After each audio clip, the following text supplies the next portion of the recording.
নবীজি হাত দুখানা এইভাবে উঁচু করলেন, ডাক দিয়ে বলেন, ওগো আমার সাহাবা আলী আর ওসমান গনি রাদিয়াল্লাহু তাআলা আনহু শোনাও। তারা দুজন সাহাবা নবীজির কাছে এসে বলেন, হুজুর বলুন কেন আমাদেরকে ডাক দিলেন? আল্লাহর নবী বলেন, আলী উসমান তোমরা দুজনে হাত ধরে আমাকে একটু উঁচু করে তোমরা বসাও। আল্লাহর নবীজির হাত ওখানা ধরে উঁচু করে নবীজিকে বসালেন।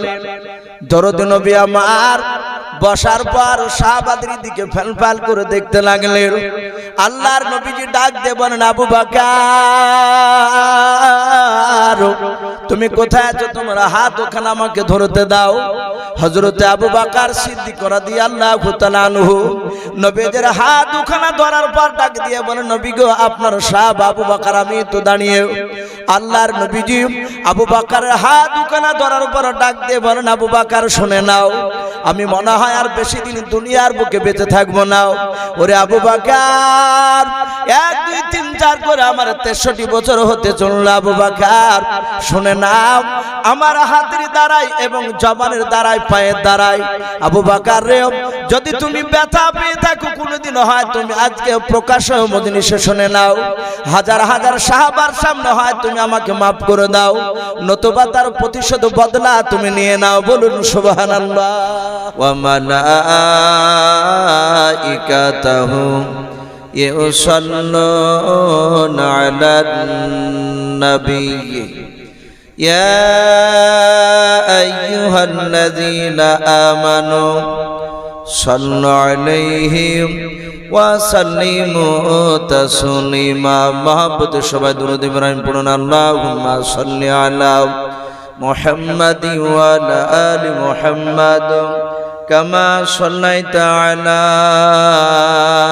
ইব্রাহিম ওয়া আলা আলি ইব্রাহিম ইন্নাকা হামিদুম মাজিদ। আল্লাহুম্মা বারিক আলা মুহাম্মাদিন ওয়া আলা আলি মুহাম্মাদ কামা বারাকতা আলা ইব্রাহিম ওয়া আলা আলি ইব্রাহিম ইন্নাকা হামিদুম মাজিদ। সাল্লাল্লাহু তাআলা আলাইহি ওয়াসাল্লাম। মাসাদুল ভাই এটা একটু হালকা ঘুরিয়ে দেন আমাদেরকে, ছোট বক্সটা।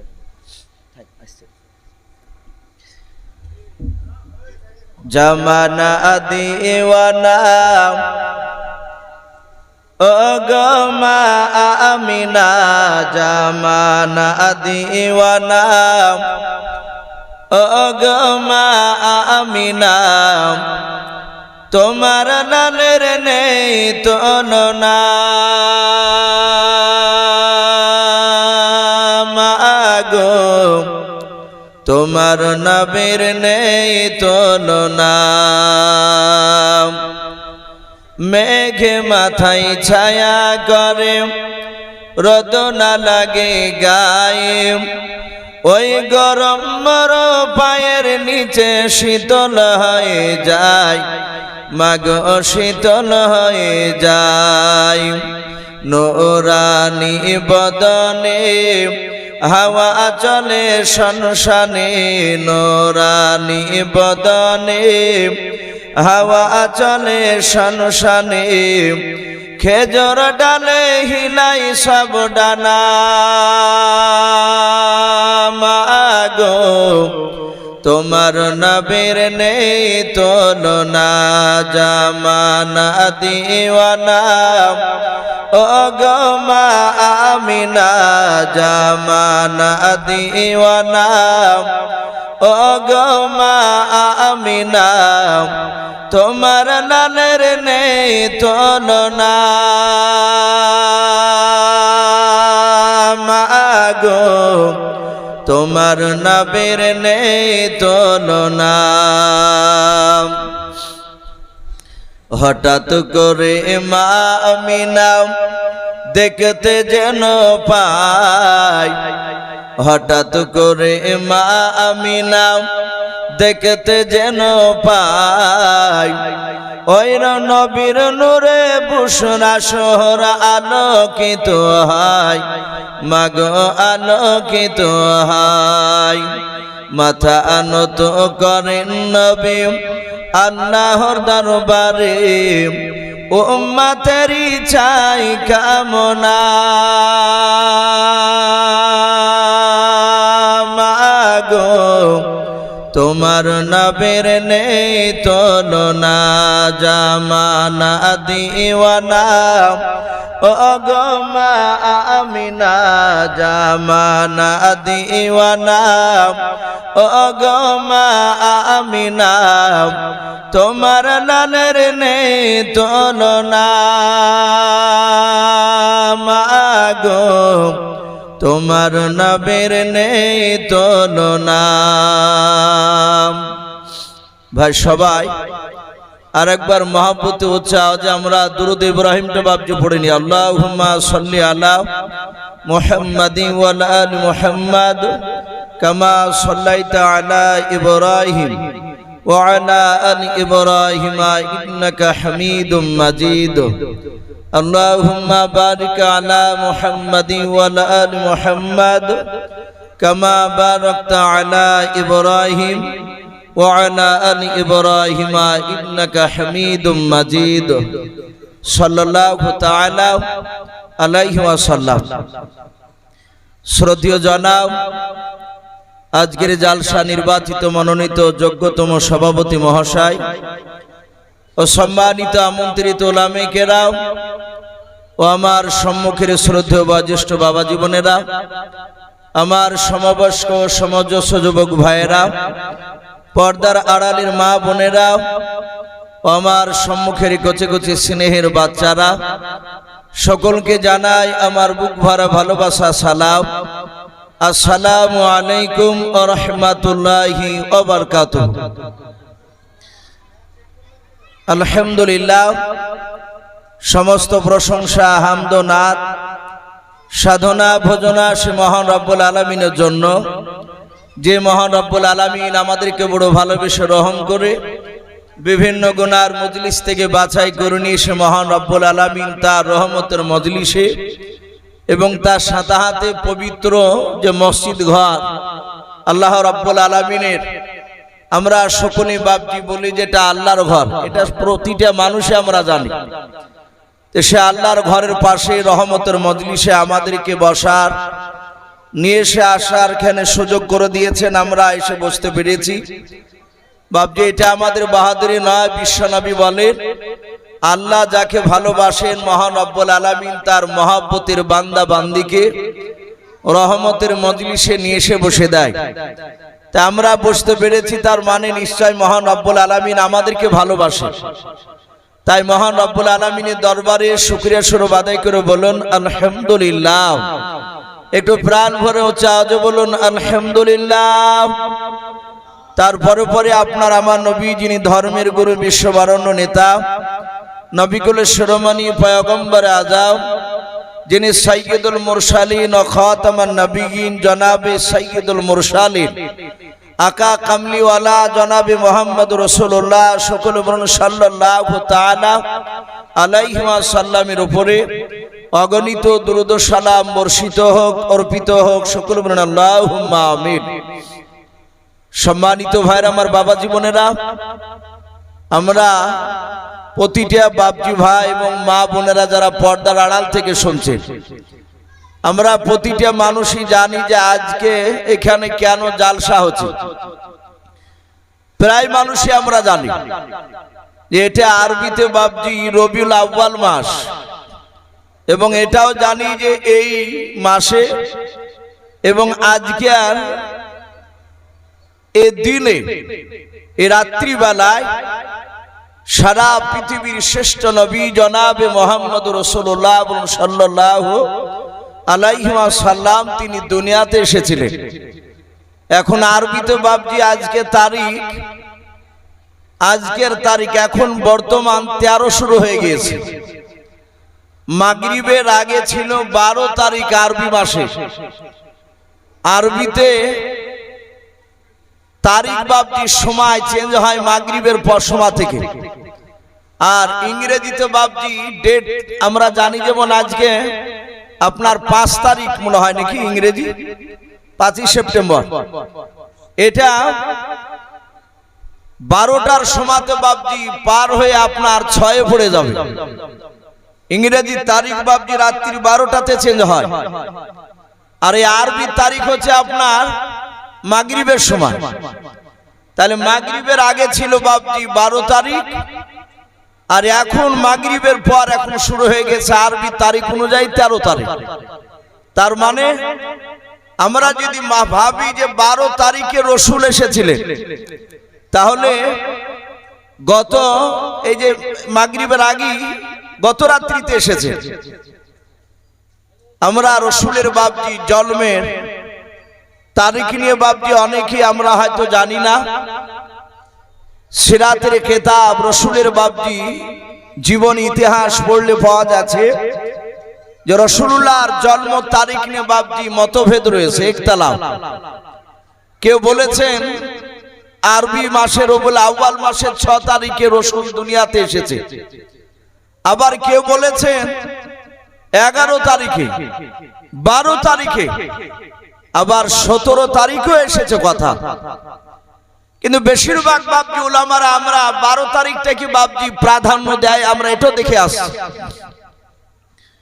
আমার বিশ্ব নবী জনাবে মুহাম্মদ রাসূলুল্লাহ সাল্লাল্লাহু তাআলা আলাইহি ওয়াসাল্লামের বাবজি জন্মদিবস উপলক্ষে প্রায় মানুষ বলছে আজ প্রোগ্রাম কোন সব জায়গাতে, কিছু এলাকায় দেখলাম আপনার 4টা যদি পাশাপাশি মসজিদ আছে তো 4 মসজিদই হচ্ছে আজকে।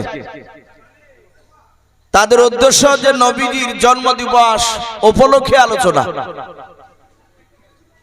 বাবজি আপনারা জ্ঞানীগুণী মানুষ, সকলেই বাবজি এখন শিরিক আর বেদাত, ইসলামে কোনটা আছে কোনটা নাই আমরা অনেকে বাবজি এখন বুঝতে পারছি। আজকে রাত্রিতে নয়, আজকে দিনের বেলায় এই মাইকের আওয়াজ অনেক দূরে যাচ্ছে ভাই। আবার দেখেন সব ইউটিউবে বাবজি শত শত মানুষ দেখবে। কথাগুলো আলোচনা করলে অনেক সময় সকালবেলায় জালসা রাত্রি করি, সকালবেলায় অনেকে ফোন করে, অনেকে ফোন করে বলে যে আপনি কথাগুলো বললেন আমাদের বিরুদ্ধে বলছেন কেন? কোরআন হাদিসে আছে কি নাই এগুলো বাবজি মানুষ জানতে চাইছে না। আমি আপনাদের এলাকার কথা বলছি না, আমার এলাকার কথা বলছি ভাই। আজকে সকালবেলায় মাইকে করে বাবজি রাসূলুল্লাহর জন্ম দিবসের মিছিল বেরিয়েছিল। এগুলো বাবজি অনেকে বুদ্ধিজীবী মানুষ, নামাজ পড়ে না, অনেকে মুসলমান ঘরের ছেলে, তারা ইউটিউবে ওয়াজ শুনেছে অনেক বক্তা, তারাই সমালোচনা করছে যে সবগুলো এগুলো সব বাড়াবাড়ি করা হচ্ছে, কোরআন হাদিসে সবগুলো তো নেই। ওনাদের মুখ থেকেই শোনা যাচ্ছে। বাবজি আমার সোনা লালেরা, বাস্তব কথা বলছি, ফজরের নামাজ পড়ে না, অনেক মানুষ আছে এরকম। একটা আমার প্রতিবেশী চাচা হচ্ছে সম্পর্কে, এটা গত বছরকার মিছিলের কথা বলছি, আজকের সকালকে নয়। ওই কথাটা উনি মিছিল করে এসে বলছেন যে আমার ঈমান তাজা হচ্ছে, তা বুঝতে পেরেছি। তো বলা হচ্ছে যে আপনার ঈমান তাজা হলো কি করে? বলে ওই যে নারে তাকবীর, আল্লাহু আকবার, আল কোরআনের আলো ঘরে ঘরে জ্বালো, মিছিলে বলেছে ও শরীক হয়েছে। এসে আমাকে বলছে এসব তো তোমরা পাবা না, ঈমান চচাকেরা তাজা হচ্ছে তা বুঝতে পারলাম আমি। অথচ আমি তো তার পাশেরই বাড়ির লোক। ও ফজর নামাজও পড়ে না, আসর পড়ে না, জোহর পড়ে না, জুম্মার দিন কোনো জুম্মায় যায়, কোনো জুম্মায় যায় না। অথচ এক ওয়াক্ত নামাজ ইচ্ছাকৃত যদি ছেড়ে দিই, এর যে কত খারাপ পরিণাম আমরা অনেক উলামার মুখে শুনতে পাই। এক হুকমা তাকে জাহান্নামে যেতে হবে। 2,88,00,000 বছর বলে না অনেকে। এক ওয়াক্ত বাবজি শুধু ইচ্ছাকৃত ফরজ নামাজ ছেড়ে দিলে নামাজের গুরুত্ব নাই বাবজি। আমরা মানুষ খাওয়াতে গিয়ে বাবজি খাবার আনন্দ করতে গিয়ে ইসলামটাকে একেবারে শেষ করে দিয়েছে আমরা। ভাই আমি আপনাদের কাছে আর বেশি কথা বলবো না, এগুলো সব আশা করি আপনারা দেখতে পাচ্ছেন এলাকায় কি চলছে এটা নিয়ে। সারা পৃথিবীর শ্রেষ্ঠ নবী জনাবে মুহাম্মদ রাসূলুল্লাহ, সকলে বলেন সাল্লাল্লাহু তাআলা আলাইহি ওয়াসাল্লাম। নবী যে দুনিয়ার বুকে এসেছিলেন রবিউল আউয়াল মাসে, এটা সত্য, এটা আমরা মানি।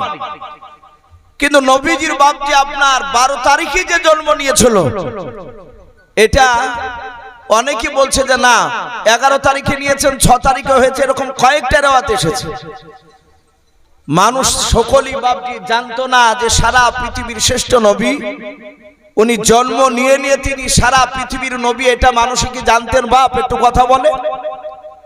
আমার বিশ্ব নবী জন্ম নেওয়ার পর থেকে সব মানুষে জানতো না যে ইনি সারা পৃথিবীর শ্রেষ্ঠ নবী, কিন্তু মানুষেরা বাপজি ধারণা করেছিল নবীজি বড় হওয়ার পর আস্তে আস্তে নবীজির কিছু অলৌকিক ঘটনা, কিছু দৃশ্য বাপজি দেখেছিল তারা। আপনারা সকলেই জানেন বিশ্ব নবী, দরদি নবী, রহমতের নবী যখন ছোট্টবেলায়, আমি একবারে বিশ্ব নবীর আজকে গোড়া থেকে বাপজি আলোচনা করব না, আপনারা অনেকে ইউটিউবে আমার বক্তব্য নবী জীবনী শুনেছে। রসুলের কিছু কথা মোটামুটি বাপজি আলোচনা করে আমার বক্তব্য ইতি টানবো, কারণ আমার পর আরেকজন বক্তা রয়েছে। তো নবী আস্তে আস্তে বাপজি বড় হলে, রসুলের বয়স তখন বাপজি মাত্র আপনার 4.5 বছর, কেউ বলেছেন 4 বছর বয়স। সেই সময় দরদি নবী দুদমা হালিমাতু সাদিয়া রাদিয়াল্লাহু তাআলা আনহার বাড়িতে লালন পালন হচ্ছিল, ওখানে বড় হচ্ছিল। আপনারা জানেন রসুল জন্ম নেওয়ার পর আমিনার কাছে ছিল না, মক্কা নগরে বাপজি সেই সময় থাকার সিস্টেম ছিল না। মক্কার মেয়েরা বাচ্চা জন্ম দিত, আর সেই বাচ্চাকে লালন পালন করার জন্য বাহির থেকে দাইমারা এসে নিয়ে যেত।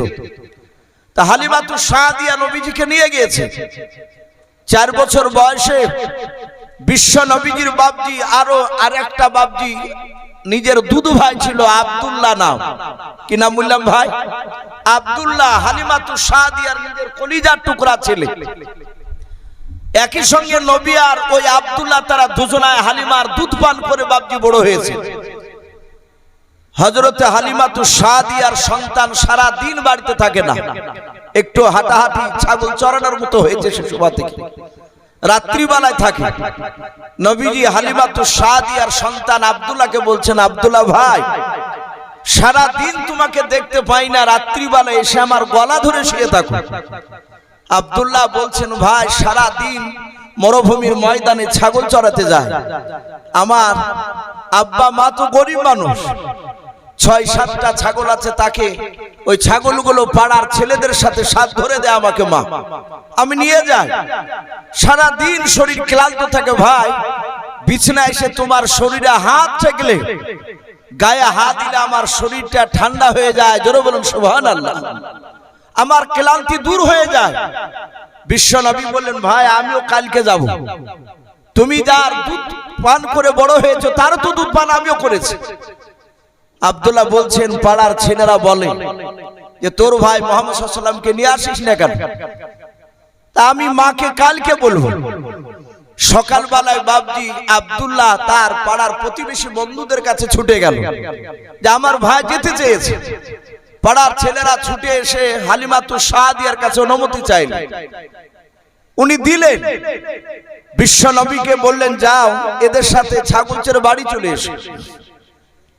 ওরা কেউ জানে না পাড়ার ছেলেরা যে ইনি আখিরি জামানা রসুল হবেন। তা ময়দানে নিয়ে গিয়েছে, প্রচন্ড রোদ, মরুভূমির ময়দানে সব ছেলেরা খেলা করছে। নবীকে বলছেন, তুমিও ভাই এসো খেলা করতে।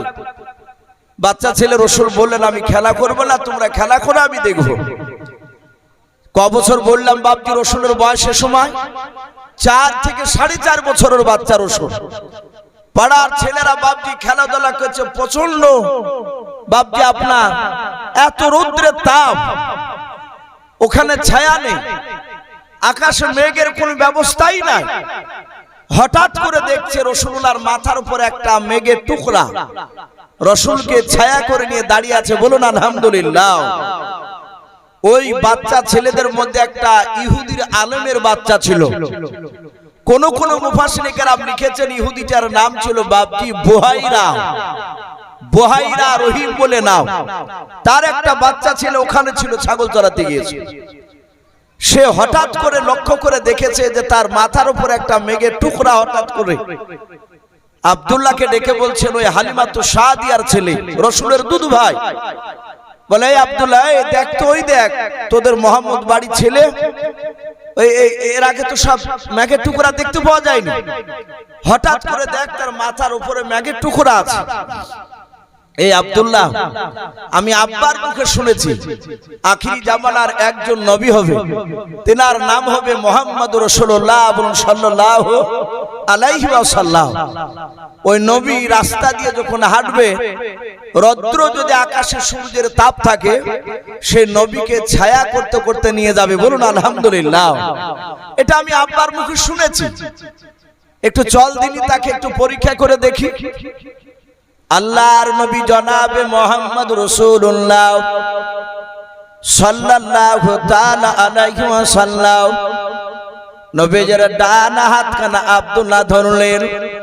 পাড়ার বন্ধুরা, নবীর বাম হাতখানা বাপকে ধরার পর আব্দুল্লাহ ডাক দিয়ে বলেছিল, ভাই মুহাম্মদ। সকলে বলুন সাল্লাল্লাহু তাআলা আলাইহি ওয়াসাল্লাম। বলে, ভাই একটু সামনের দিকে হেঁটে চললাম। আল্লাহর নবীজিকে বাপজি সামনের দিকে হেঁটে হেঁটে নিয়ে যায়। পাড়ার ছেলেরা নবীজির মাথার উপরে বাপজি মেঘের টুকরার দিকে লক্ষ্য করে দেখে। আল্লাহর নবী জামনে জামনে যায়, অমনে ওই দিকে দেখছে মেঘের টুকরা নবীজিকে ছায়া করতে করতে নিয়ে যাচ্ছে। বলুন সুবহানাল্লাহ। পাড়া ছেলেরা দেখলো ওই বুহাইরা রহিমের ছেলে। সে বলল, ভাই আমি আব্বার মুখে শুনেছিলাম। পাড়ার ছেলেরা বললো, সব বাদ দে, এই মুহাম্মদ সাল্লাল্লাহু আলাইহি ওয়াসাল্লামকে প্রতিদিন নিয়ে আসতে হবে। নিয়ে আসলে ওর সাইডে দাঁড়িয়ে থাকলে আর রৌদ্র লাগবে না। ওকে আজ যেমন মেঘের টুকরাতে ছায়া করছে, আগামী কালও করবে। এইভাবে বাপজি রাসূলুল্লাহর বাপজি কিছু অলৌকিক ঘটনা, আশ্চর্যজনক বাপজি কিছু ঘটনা মানুষেরা বাপজি দেখে চলো। আপনারা সকলেই জানেন, সারা পৃথিবীর মধ্যে বাপজি কাবা শরীফ মক্কা নগরে আছে। ওখানে একটা পাথর বাপজি, দামি পাথর আছে। পাথরটার নাম হাজারা আসওয়াদ। নাম শুনি নাই আমরা? অনেকে আমরা ছবি তো দেখতে পাই ওই হাজরা আসওয়াদ পাথরটা। ওই পাথরটা জান্নাতি পাথর। ওই পাথরটা হাজি সাহেবরা হজ করতে গেলে চুমা খায়। হাত ইশারা করে যদি খুব ভিড় হয়, আল্লাহ রাসূল বলেন গুনাহগার মানুষের গুনাহকে ওই পাথরের চুম্বকের মতো টেনে নেয়। সে খালিস নিয়াতে যদি সে হজ করতে যায় ওই জায়গায়, তো ওই হাজরা আসওয়াদ ওই পাথরটা বাপজি রাসূলুল্লাহ জামানায় বিশ্ব নবী তখন বাচ্চা ছেলে, 8 বছর বয়স। নবীজির বাপজি আপন দাদা আব্দুল মুত্তালিব, উনি কাবা শরীফের মুত্তালি ছিলেন, দেখাশোনা করার দায়িত্ব ছিল ওনার। ওই সময় ওই পাথরটাকে বাপজি সরিয়ে কাজ করছিলেন ওখানে। কাজ করার পর এবার পাথরটা তার নির্ধারিত জায়গায় রাখবে কে? আব্দুল মুত্তালিব দেখলেন মক্কা নগরে 4টে বড় বড় নেতা আছে, গোত্রের বড় বড় নেতা। একটা নেতাকে ডাক দিয়ে বলেন, ভাই এই পাথরটা আপনি সরান, এখান থেকে নিয়ে গিয়ে ওই জায়গায় রাখেন। হঠাৎ করে বাপজি আরো 3 সাইড থেকে 3 বড় দাঁড়িয়ে তারা চিৎকার করে বলল, এই আব্দুল মুত্তালিব, ওর যদি 1000 যদি লোক থাকে, আমারও 2000 লোক আছে। ওই গোত্রের বড় নেতা, আমিও তো অমুক গোত্রের বড় নেতা। এই পাথর ও সরাবে না, আমি সরাবো, আমি হকদার। এইভাবে 4টে মোড়ল 4 জনাই দাবি করলো। মক্কা নগরকে জাহিলিয়াতের যুগ বলা হতো সে সময়। মানুষ অন্ধকারে বাপজি ছায়া ছিল, তার মানে এরকম লাইটিং ছিল না তা নয়, আলো টালোর যে ব্যবস্থা ছিল তা নয়, ইসলামের যে জ্ঞান সেই দিক দিয়ে বাপজি পুরা অন্ধকার ছিল। ছোট খাটো ঝামেলাকে কেন্দ্র করে মক্কার লোকেরা তারা 15 বছর 20 বছর পর্যন্ত বাপজি টেনে নিয়ে যেত, মিটাতো না, যেটা বর্তমান এখন চলে আসছে। নবী বলেছেন জাহিলিয়াতের যুগে আমি আসার আগে ওই মক্কার লোকেদের ভিতরে যে খারাপি গুণগুলো ছিল, ওই সব খারাপি গুণগুলো কিয়ামতের আগে আমার উম্মতের মধ্যে দেখা দিবে, ওই জাহেলিয়াতের যুগের মতো চলে যাবে। সেই সময় মানুষেরা ভাবকি তারা মীমাংসা করার কথা বলতো না।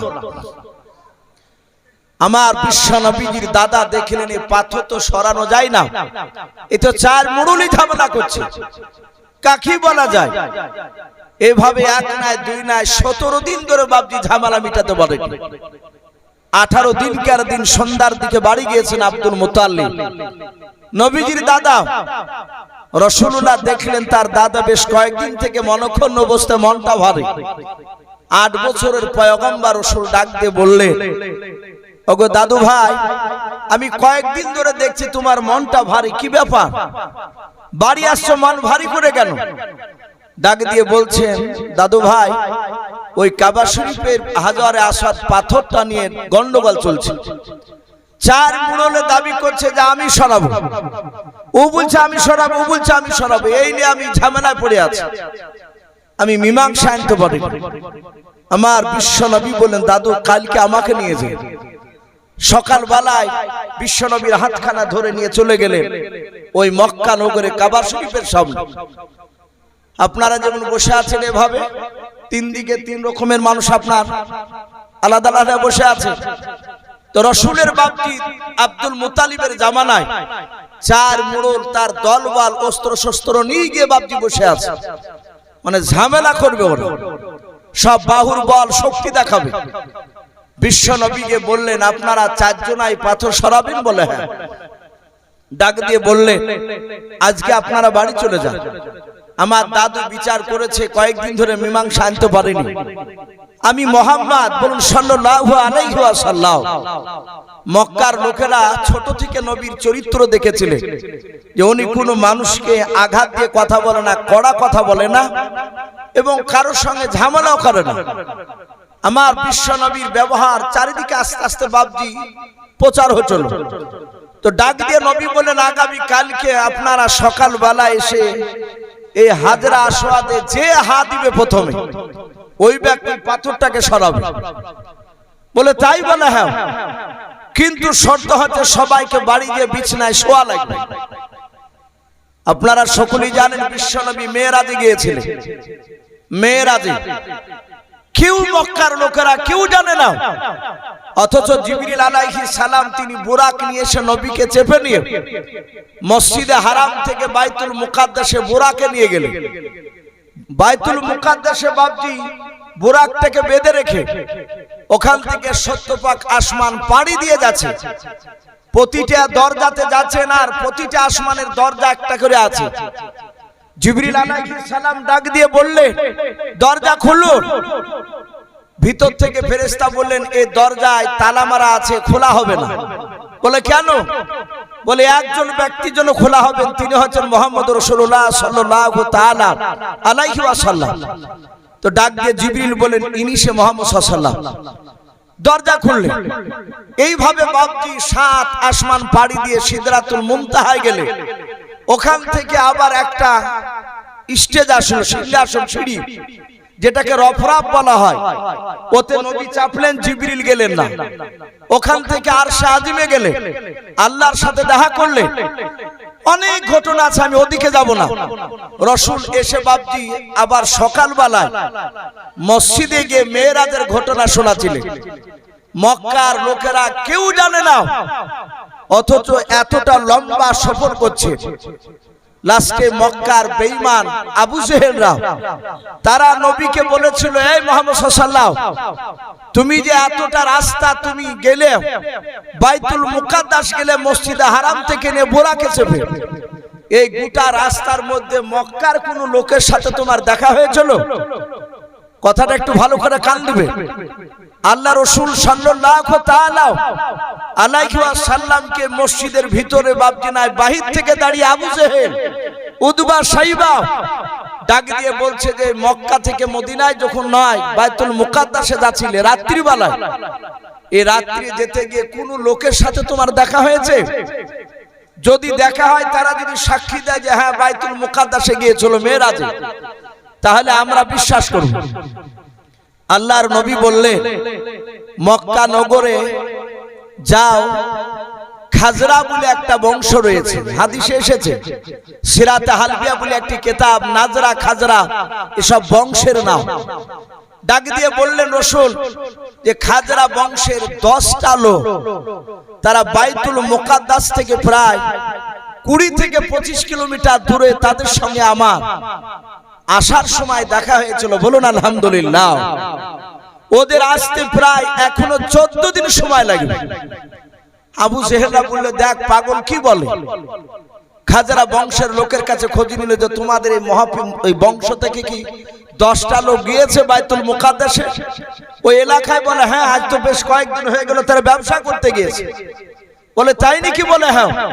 আল্লাহর নবী জনাবে মুহাম্মদ রাসূলুল্লাহ সাল্লাল্লাহু তাআলা আলাইহি ওয়াসাল্লাম তার কথাগুলো বাপজি শোনানো হলো। ওরা 14 দিন পর বাড়ি ফিরল। রাসূলের ব্যাপারে আবু জেহেলা জিজ্ঞাসা করলো যে 14 দিন আগে তোমাদের সাথে কি বাইতুল মুকাদ্দাসের আশপাশে এই মুহাম্মদ সাল্লাল্লাহু আলাইহি ওয়াসাল্লামের সাথে রাত্রিবেলা দেখা হয়েছিল? তারা বলল, মুহাম্মদ সাল্লাল্লাহু আলাইহি ওয়াসাল্লামের সঙ্গে দেখা হয়েছিল, শুধু তা নয়, তারা আমার সঙ্গে কথা বলেছে। জোরে বলুন আলহামদুলিল্লাহ। অথচ এত প্রমাণ পাওয়ার পরও কাফের আবু জেহেল, উতবা, সাইবারা তারা মানেনি। এখন এই যে নবী এতটা দীর্ঘ রাস্তা গেলে, এ আল্লাহই ভালো জানেন বাপজি, তাদের যে যেখানে ছিল তাকে সেই অবস্থাতে রেখে দিয়েছিলেন। আমার বিশ্ব নবী, রহমতের নবী, ওই মক্কা নগরে কাবা শরীফের সামনে দাঁড়িয়ে বললে, তোমরা আজকে রাত্রিবেলা গিয়ে বাড়িতে গিয়ে শোবা, সকালবেলা যে সে কাবা শরীফে হাজরা আসওয়াদে হাত দিবে, সেই ব্যক্তি পাথরখানা সরাবে। 4 মোড়ল বলল, খুব ভালো কথা। এরা সবাই চলে গিয়েছে, বিছানায় শুয়েছে। আল্লাহ তাদের প্রতিটা মানুষের চোখে ঘুম দিয়ে দিয়েছে।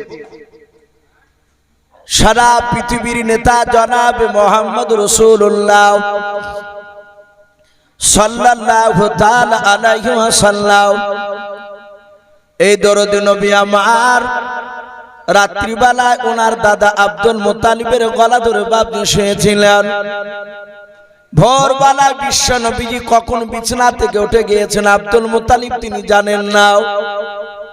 ঘুম থেকে জাগার পর রাসূলকে বাপজি বিছানায় খুঁজে দেখেন, রাসূলুল্লাহ বিছানায় শুয়ে নাই। বাড়ির চারিদিকে লক্ষ্য করে দেখলেন কেউ নবীজিকে দেখতে পাই নাই। সকালবেলায় আব্দুল মুত্তালিব কাবা শরীফের কাছে গিয়ে দেখেন, বাবা 6 বছরের বাপ যে বিশ্ব নবী নয়, 8 বছরের নবী জনাবে মুহাম্মদ রাসূলুল্লাহ সাল্লাল্লাহু তাআলা আলাইহি ওয়াসাল্লাম, নবী আমার ওই পাথরখানা হাত দিয়ে দাঁড়িয়ে আছেন। বলুন সুবহানাল্লাহ। মক্কার 4টে বড় বড় নেতা, তাদের ঘুম ভেঙেছে। ওরা সবাই বলে, তাড়াতাড়ি দৌড়ে চল, না হলে আমরা পাবো না। সবাই গিয়ে বাপজি দেখছেন রাসূলুল্লাহ পাথরে হাত দিয়ে দাঁড়িয়ে। মক্কার লোকেরা, নেতারা, 4 জন নেতায় চুপচাপ দাঁড়িয়ে। নবী বললেন, ভাই বলুন কে এই পাথরটা সরাবে?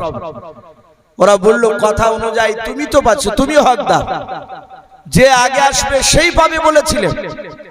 আমার বিশ্ব নবী বললেন, তাহলে আপনারা ওখানে বসুন। 4 জনা বসে পড়লে। নবীজির দাদা আব্দুল মুত্তালিব তিনি আশ্চর্য হয়ে গেলেন, যে 8 বছরের ছেলে নাতি আমার, আমিও জানতে পারি না কখন উঠে এসেছে এখানে। আমার রাসূলুল্লাহ বললেন, দাদা ওই চাদরটা নিয়ে এসে।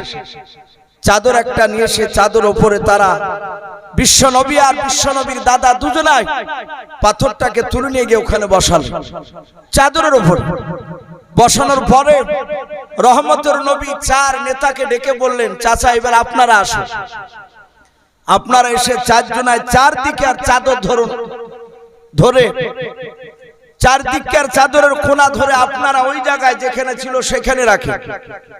এরা 4 জনায় বাপজি নিয়ে এসে বাপজি রেখে দেওয়ার পরে রাসূলুল্লাহকে কাঁধে তুলে নিলেন।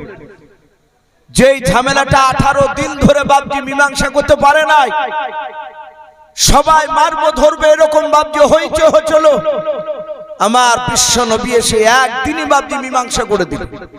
4 জনে আনন্দ পেলে। লোকেরা সবাই বলা বলি করতে লাগলো, এই ছেলেটা নিশ্চয় কোনো দামি বাচ্চা হবে। তখনও নবী তা মানুষ জানে না। এবার লোকেরা বলা বলি করতে লাগলো, ভাই আব্দুল মুতালিবের ছেলে জন্ম নিয়েছে কবে গো? তখন তোর বাপজি এখনকার মতন খাতা কলমে লিখে রাখতো না। সে সময় মানুষ তো বেশিরভাগ মূর্খ ছিল। আজ থেকে বাপজি, এই যে সব বয়স্ক যে বাপজিরা আছে, এই যে এনআরসি হবে হবে বলে বাপজি যে প্রচার শুরু হয়েছে আবার, এখন অনেকে বাপজির জন্ম সার্টিফিকেট খুঁজছে। কেউ বলছে যে তার মাকে, যে মা আমার জন্ম হয়েছে কবে তুমি বলতে পারবা? বলে না বাবা আমার ওসব মনে না। 100টা লোকের মধ্যে 95 জনাই বলছে জানিনি। তার জন্মদাতা বাপ জন্ম দুঃখিনী মা বলতে পারছে না, আমার মা তাও বলতে পারছে না। কিন্তু বর্তমান বাপ যে এখন পড়া না জানলো, তার ছেলে জন্ম নিলে খাতা কলম নিয়ে যে পাশের বাড়ির যারা পড়া জানে তাকে যে বলছে ভাই লিখ তো রে, আমার ছেলে অমুক গতকালকে এতটা সময় হয়েছে। এমনকি ছেলে হাঁটতে শিখলো বাপজি সেটাও লিখে রাখছে। কিন্তু সেই সময় তো বাপজার লেখালেখির ব্যাপারটা ছিল না, বেশিরভাগ লোক বাপজি অশিক্ষিত ছিল। তাই রাসূলুল্লাহর বাপজির জন্মের ব্যাপারে জিজ্ঞাসা হলো যে কবে জন্ম নিয়েছে? তখন কেউ বলছে 6 তারিখে রবিউল আউয়াল মাসে, কেউ বলেছেন 11 তারিখ, কেউ বলেছেন 12 তারিখ, কেউ বলেছেন 17 তারিখ। এই 4টে বাপজি রেওয়াত এসেছে একতলা। কেউ যদি বলে যে 6 তারিখে জন্ম নিয়েছে, আপনি তার সাথে ঝামেলা করতে পারবেন না। কেউ যদি বলে 12 তারিখে, আপনি এটাও ঝামেলা করতে পারবেন না। বাপজি আমার সোনা লালেরা, তা আমরা এই রসুলের জন্মদিন, যে রসুলকে আমরা পেয়েছি, আমাদের জন্মদিনটা উপলক্ষ করছি, এটা বড় কথা নয়। আমাদের কথা যে রাসূলুল্লাহ আসার পরে আমরা দামি উম্মত হতে পেরেছি, বলুন আলহামদুলিল্লাহ। নবীর উম্মত যদি বাপজি আমরা রাসূলকে যদি না পেতাম, সব নবীর উম্মতের চেয়ে আমরা দামি হতে পারতাম বাপজি? একটু কথা বলেন। অথচ সারা পৃথিবীতে আদম আলাইহিস সালাম থেকে নিয়ে আপনারা আমার রাসূল সাল্লাল্লাহু আলাইহি ওয়াসাল্লাম 1,24,000, আবার মতান্তরে বলেছেন 2,24,000 নবী রাসূল। সবাই বাপজি কিয়ামতের ময়দানে প্রতিটা নবী রাসূল, সব নবী রাসূলরা জান্নাতি না জাহান্নামী? একটু কথা বলে। সবাই জান্নাতি, কোন নবী রাসূলের গুনাহ নাই, তারা বেগুনাহ, তারা নিষ্পাপ। তো প্রতিটা নবীর উম্মত সবাই জান্নাতি হবে না বাপ। কিছু উম্মত জান্নাতি হবে, কিছু উম্মত জাহান্নামী হবে। যারা জান্নাতি উম্মত হবে নবী, প্রতিটা জান্নাতি উম্মত তারা জান্নাতের সার্টিফিকেট হাতে নেবে। আদম আলাইহিস সালামের কিছু উম্মত জান্নাতি হবে, কিছু জাহান্নামী হবে। জান্নাতীরা তারা আদম নবীর পেছনে তারা সার্টিফিকেট নিয়ে দাঁড়িয়ে থাকবে জান্নাতে। ওইভাবে নূহ নবী, মুসা নবী, ঈসা রুহুল্লাহ আলাইহিমুস সালাম, প্রতিটা নবী বাপজি তার উম্মতরা কিছু যারা জান্নাতে হবে, তারা সার্টিফিকেট নিয়ে পেছনে আপন আপন নবীর পেছনে তারা দাঁড়িয়ে থাকবে। ইজতেমা হয়, কিছু কয়েক বছর আগে ডোমকুলে ইজতেমা হলো। আমরা ইজতেমা থেকে দেখেছি, ইজতেমার প্যান্ডেলের ভিতর মানুষ সবাই বসা, কিন্তু খুঁটিয়াতে ওপরে বাপজি ব্যানার দেওয়া আছে, এটা জঙ্গিপুর, এটা সাইথিয়া, লেখা আছে কান্দি, মানে কান্দির মানুষ ওখানে বসে আছে। মানুষ এদিক ওদিক গেলে যেন ব্যানার দেখে যেন চিনতে পারে। তো প্রতিটা নবীর উম্মত তারা যারা জান্নাতি, তারা সব নবীর নাম আর সার্টিফিকেটে দাঁড়িয়ে থাকবে। প্রতিটা নবীর উম্মত বলবে নগো নবী চলুন জান্নাতে। সবাই তারা বাপজি পেছন দিকে ঘুরে তাকাবেন। উম্মতরা বলবে নবী গো আপনারা এই দিকে কেন তাকানো বলেন? প্রতিটা নবী ডাক দিয়ে বলবেন শোনো, আমরা এবং তোমাদেরকে নিয়ে জান্নাতে যেতে পারবো না ততক্ষণ পর্যন্ত। বলে কতক্ষণ পর্যন্ত? বলে ওই দেখো আখিরি জামানার পয়গম্বর জনাবে মুহাম্মদ রাসূলুল্লাহ সাল্লাল্লাহু তাআলা আলাইহি ওয়াসাল্লাম তার উম্মতদেরকে যতক্ষণ পর্যন্ত জান্নাতে না নিয়ে যাবে, তার আগে কোন নবীর উম্মত তারা জান্নাতে যেতে পারবে না। বলুন সুবহানাল্লাহ। শুধু আপনার আমার নবীকে পাওয়ার কারণে এই রাসূল বাপজি অত্যন্ত দামি। এই দামি এমনি হয় না, রাসূলের বাপজি চরিত্র। এই যে আজকে আলোচনা নবীজির বাপজি চরিত্র নিয়ে আলোচনা, এটা হচ্ছে মেন কথা। রাসূল কিভাবে চলেছে, নবী কি শিক্ষা দিয়েছেন উম্মত উম্মতিদেরকে, আমার বিশ্ব রাসূল বাপজি এমনি এমনি দাবি হয় নাই। প্রতিটা নবী বেশিরভাগ তার কওমের উপর রাগ করে থাকতে না পেরে অনেক নবী রাসূল তার কওমের জন্য বদদোয়া করেছে। তাদের অত্যাচার সহ্য না করতে পেরে বলেছেন আল্লাহ তুমি ধ্বংস করে দাও। কিন্তু আপনার আমার নবী রহমতের নবী সাল্লাল্লাহু আলাইহি ওয়াসাল্লাম তিনি বদদোয়া করেন না। আমার রাসূলকে মেরেছে কাফেরেরা। আমার বিশ্বনবী হাতখানা ধরে বলছেন চাচা আপনার হাতে মনে হয় ব্যথা হয়েছে। ইহুদি অবাক যে আমি ওকে মারলাম, ও আমাকে গালিগালাজ কিছু না দিয়ে রাসূলের চোখ দিয়ে পানি ঝরছে, হাতখানা ধরে ইহুদির হাতে চুমা দিয়ে বলছে চাচা বুঝি আপনার হাতে ব্যথা হলো আমাকে মারতে গিয়ে? ইহুদি সাদা হাতে রাসূলের পা ধরে ক্ষমা চেয়ে কলমা পড়েছেন। বলুন আলহামদুলিল্লাহ। রাসূলের এত সুন্দর ব্যবহার, নবী শুধু মুখে বলেছে তা নয়, নবী যেটা বাপজি করেছেন সেটাই বলেছেন, সেটা বাস্তবে পরিণত করে দেখে দিয়েছে। আপনারা সকলেই জানেন রহমতের নবীর চরিত্র ব্যাপারে আল্লাহ কোরআনে বলেছেন ইন্নাকা লা আলা খুলুকিন আযীম। আল্লাহ রাসূলের চরিত্র আল্লাহ নিজে বলছেন আমি অতি উত্তম করে চরিত্রে অধিক করে আমার রাসূলকে আমি দুনিয়াতে পাঠিয়েছি। নবীর উপর দিয়ে মহান চরিত্র মানুষ আর দ্বিতীয় কেউ নেই। এই আমার রহমতের রাসূল সাল্লাল্লাহু তাআলা আলাইহি ওয়াসাল্লাম তিনার এত সুন্দর ব্যবহার ছিল। এই দরদি নবী ইন্তেকাল করার 3 দিন আগেকার কথা বলুন। নবী ইন্তেকাল করবেন তার 3 দিন আগে হাদিসের কিতাবে পাওয়া যায় নবী ইন্তেকাল করার আগে নবীর মাথার যন্ত্রণায় ব্যথায় 1 দিন নয় 2 দিন নয়, নবী আমার 13 দিন বিছানাগত হয়েছিলেন, বিছানায় পড়েছিলেন। রাসূল জিন্দা অবস্থায় মৃত্যুর আগে নবী 17 ওয়াক্তের ফরজ নামাজ, এই যে এশার নামাজ আমরা পড়লাম 1 ওয়াক্ত, ফজর আর 1 ওয়াক্ত, জোহর আর 1 ওয়াক্ত, এইভাবে নবী আমার জিন্দা অবস্থায় 17 ওয়াক্তের ফরজ নামাজে রাসূল তিনি ইমামতি করতে পারেননি। নবী একাই নামাজ পড়েছেন ইশারায়। নবীজির মসজিদে গিয়ে সাহাবাদের সামনে ইমামতি করতে পারেন। আর সাহাবারা জানতেন রাসূলকে পেছন করে ইমামতি করার যোগ্য আমাদের কারণে। হাদিসের কিতাবে পাওয়া যায় নবীজির বাপজি মাথার যন্ত্রণা যখন খুবই বেশি হয়ে গেল, সাহাবায়ে কেরামরা তারা নামাজের টাইমের আগে নাই শুধু আজান শুনলে হাইয়া আলা সালাহ সাহাবা মুয়াজ্জিন আজান দিলে যে যেখানেই সাহাবারা থাকতেন দৌড়াতেন নামাজের জন্য। বিশ্ব নবী দরদি নবীর সাহাবারা মসজিদের ভিতরে গিয়ে বাপজি আমাদের মতন গোল টিপ করতেন না। আমাদের তো এখন গোল টিপ হয় বাপ, এই মৌলবি বলেন আর হাজী বলেন সব একই খাতায় আমাদের নাম চলে গিয়েছে। ওই ইমাম সাহেবকে দেখা যাচ্ছে বাপজি ওই মসজিদের বারান্দায় কিংবা মসজিদের ভিতরে বাপজি দেখা যায় একটা ফ্যান চালিয়ে দিয়ে 8-9টা লোক নিয়ে গল্প চলছে। যদি আবার বলা হয়েছে যে ভাই গল্প করছেন, বলে গল্প করছি না তো, এমনি কথা গাছ। একটা মানুষ 10 জনায় এক জায়গায় বসলে 5টা কথা ভালো বলতে গিয়ে আর একটা কথা বাড়তি ফজল চলে আসে। সাহাবারা গল্প করতেন না, নামাজের টাইমের আজান শুনি তারা গিয়ে প্রথম কাতার ভর্তি করতেন। বলুন আলহামদুলিল্লাহ।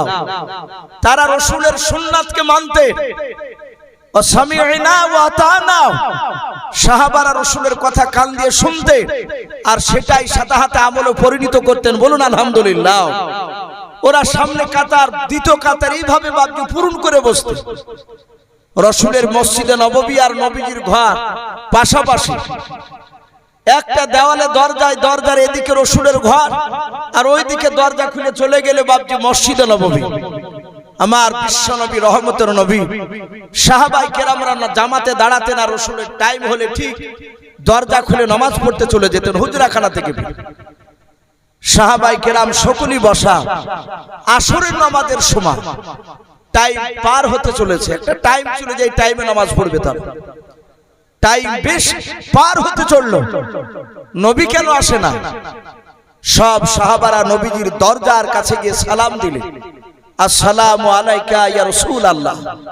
নবীজির দরজায় গিয়ে চিৎকার করে ইয়া নবী রাসূলুল্লাহ। ওগো আল্লাহ রাসূল, ওগো নবী, এই বলে ডাকলে বেয়াদবি হতো। তা নবী দরজার গুড়ি থেকে তারা সালাম দিয়েছেন, আসসালামু আলাইকা ইয়া রাসূলুল্লাহ। নবীজি সালামের উত্তরটা দিলে রহমতের নবী, দরদ নবী জনাবে মুহাম্মদ রাসূলুল্লাহ সাল্লাল্লাহু তাআলা আলাইহি ওয়াসাল্লাম বিশ্ব নবী বললেন, আয়েশা দরজাটা একটু খুলে দাও। আয়েশা রাদিয়াল্লাহু তাআলা আনহা দরজা খানা বাপকে খুলে দিলেন। নবী বলেন, আয়েশা একটু তুমি আড়ালে চলে যাও। আড়ালে চলে গেলেন। নবী আমার একা শুয়ে আছেন, সাহাবারা বাপজি নবীর কাছে আসলেন। আল্লাহর নবীজিকে ডাক দিয়ে বলেন, ইয়া রাসূলুল্লাহ ইয়া হাবিবাল্লাহ, নামাজের টাইম পার হতে চলো, নবী আপনি কেন ইমামতি করতে যান নাই? নবীজির পাশে ডান পাশে বাপজি মুরব্বী সাহাবা আবু বকর তিনি বাপজি বসে আছেন। ফেল পাল করে নবীজির বাপজি চেহারার দিকে চেয়ে আবু বকর নবীর হাতখানা বাপজি ধরে নাড়তেছেন। আল্লাহর দরদি নবীর চোখের খোলা দিয়ে বাপজি ঝরঝর করে পানি ঝরেন।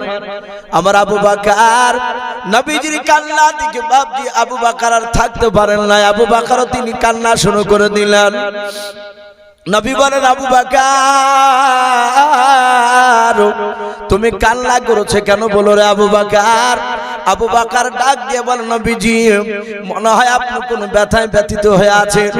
নবী গো, আপনার চোখের পানি আমি আবু বকর সহ্য করতে পারি না। আল্লাহর নবী নিজ হাতে আবু বকরের বাপজি চোখের পানিটা বাপজি মুছাছেন আর বলেন, ওরে আবু বকর আমি আসরের নামাজ আজকে আমি ইমামতি করতে পারবো না। আবু বকর যাও, সাহাবারা তোমরা আসরের নামাজটা তোমরা পড়ে নাও। হযরতে উমর ফারুক রাদিয়াল্লাহু তাআলা আনহু বাবা নবীজির বাম পাশে ছিলেন। আস্তে করে বাপজি আওয়াজ দিয়ে বলেন, নবী গো আপনি যাবেন না? বলে না। নবীজির সাহাবা উমর ডাক দিয়ে বলে, নবী তাহলে আপনি একটু বলে দেন আসরের নামাজের ইমামতি কে করবেন একটু বলুন। আল্লাহর দরদি নবী আমার আস্তে করে বলেন, ওগো সাহাবা উমর শুনে নাও, আজকে মসজিদের আসরের ফরজ নামাজের ইমামতি করবেন আবু বকর। হযরতে আবু বকর বাপজি আরো কান্নার বাপজি আপনার আওয়াজ বাড়িয়ে দিলেন। হযরতে আলী মুরতুজা রাদিয়াল্লাহু তাআলা আনহু নবীজির হাত দুখানা ধরে ডাক দিয়ে বলছেন, নবী গো আপনি আবু বকরের নামটা করেন না। আবু বকরের দিলটা নরম, এত নরম স্বভাব। আবু বকর হয়তো ইমামতি করতে গিয়ে আবু বকর হয়তো বেহুশ হয়ে পড়ে যাবেন। নবী গো আপনার কান্না দেখে দেখুন সব সাহাবার আগে আবু বকর কান্না করতেছে। ওগো আল্লাহর নবী যে আপনি ওমরকে অনুমতি দেন, ওমর ইমামতি করবে, ওমরের দিলটা শক্ত। আল্লাহর নবী বলেন, রে আলী তুমি আমার কলিজার টুকরা বিটি মা ফাতেমা জোহরা রাদিয়াল্লাহু তাআলা আনহার সাথে আমি তোমার বিয়ে দিয়েছি। ওরে আলী তুমি আমার জামাই। আলী শুনেন, আমি পয়গম্বর, আমি জবান দিয়ে বের করেছি আমার আবু বকর আসরের নামাজের ইমামতি করবে। আবু বকর কাঁদেন আর বলেন, ওগো ওমর আমি আর জিন্দা অবস্থায় রাসূলুল্লাহকে আর মনে হয় ইমাম হিসাবে পাবো না। এটা আবু বকর অনুভব করে নিয়েছে। নবী বলেন, আবু বকর যাও ইমামতি করো। আবু বকর তিনি নামাজে গিয়ে দাঁড়ালেন। বিশ্ব নবী বলেন, আয়েশা রে দরজাটা খুলে দাও, কে নামাজ পড়ায় একটু আমি দেখি। আয়েশা দরজা খুলে বলছেন, ওগো রাসূল আমার আব্বাজান ইমামতি করছে, আপনার বন্ধু আবু বকর আমার আব্বাজান দাঁড়িয়েছেন ইমামতিতে। আমার বিশ্ব নবী বললেন, ভালো করেছে। এইভাবে নবীজির জীবদ্দশায় নবী জিন্দা অবস্থায় ইন্তেকাল করার আগে রাসূলের বন্ধু আবু বকর তিনি 17 ওয়াক্তের ফরজ নামাজের ইমামতি করেছিলেন। আমার বিশ্ব রাসূল একেবারে মৃত্যুর 3 দিন আগে হাজার হাজার বাপজি সাহাবাই কেরাম সব নবীর অসুস্থ শুনে সবাই নবীজিকে দেখতে গিয়েছেন। সাহাবা নবীজিকে গোল করে ঘেরাও করে নিয়ে বাপজি সব সাহাবারা বসাও। আল্লাহ রাসূল উঠে একাই বসতে পারেন না।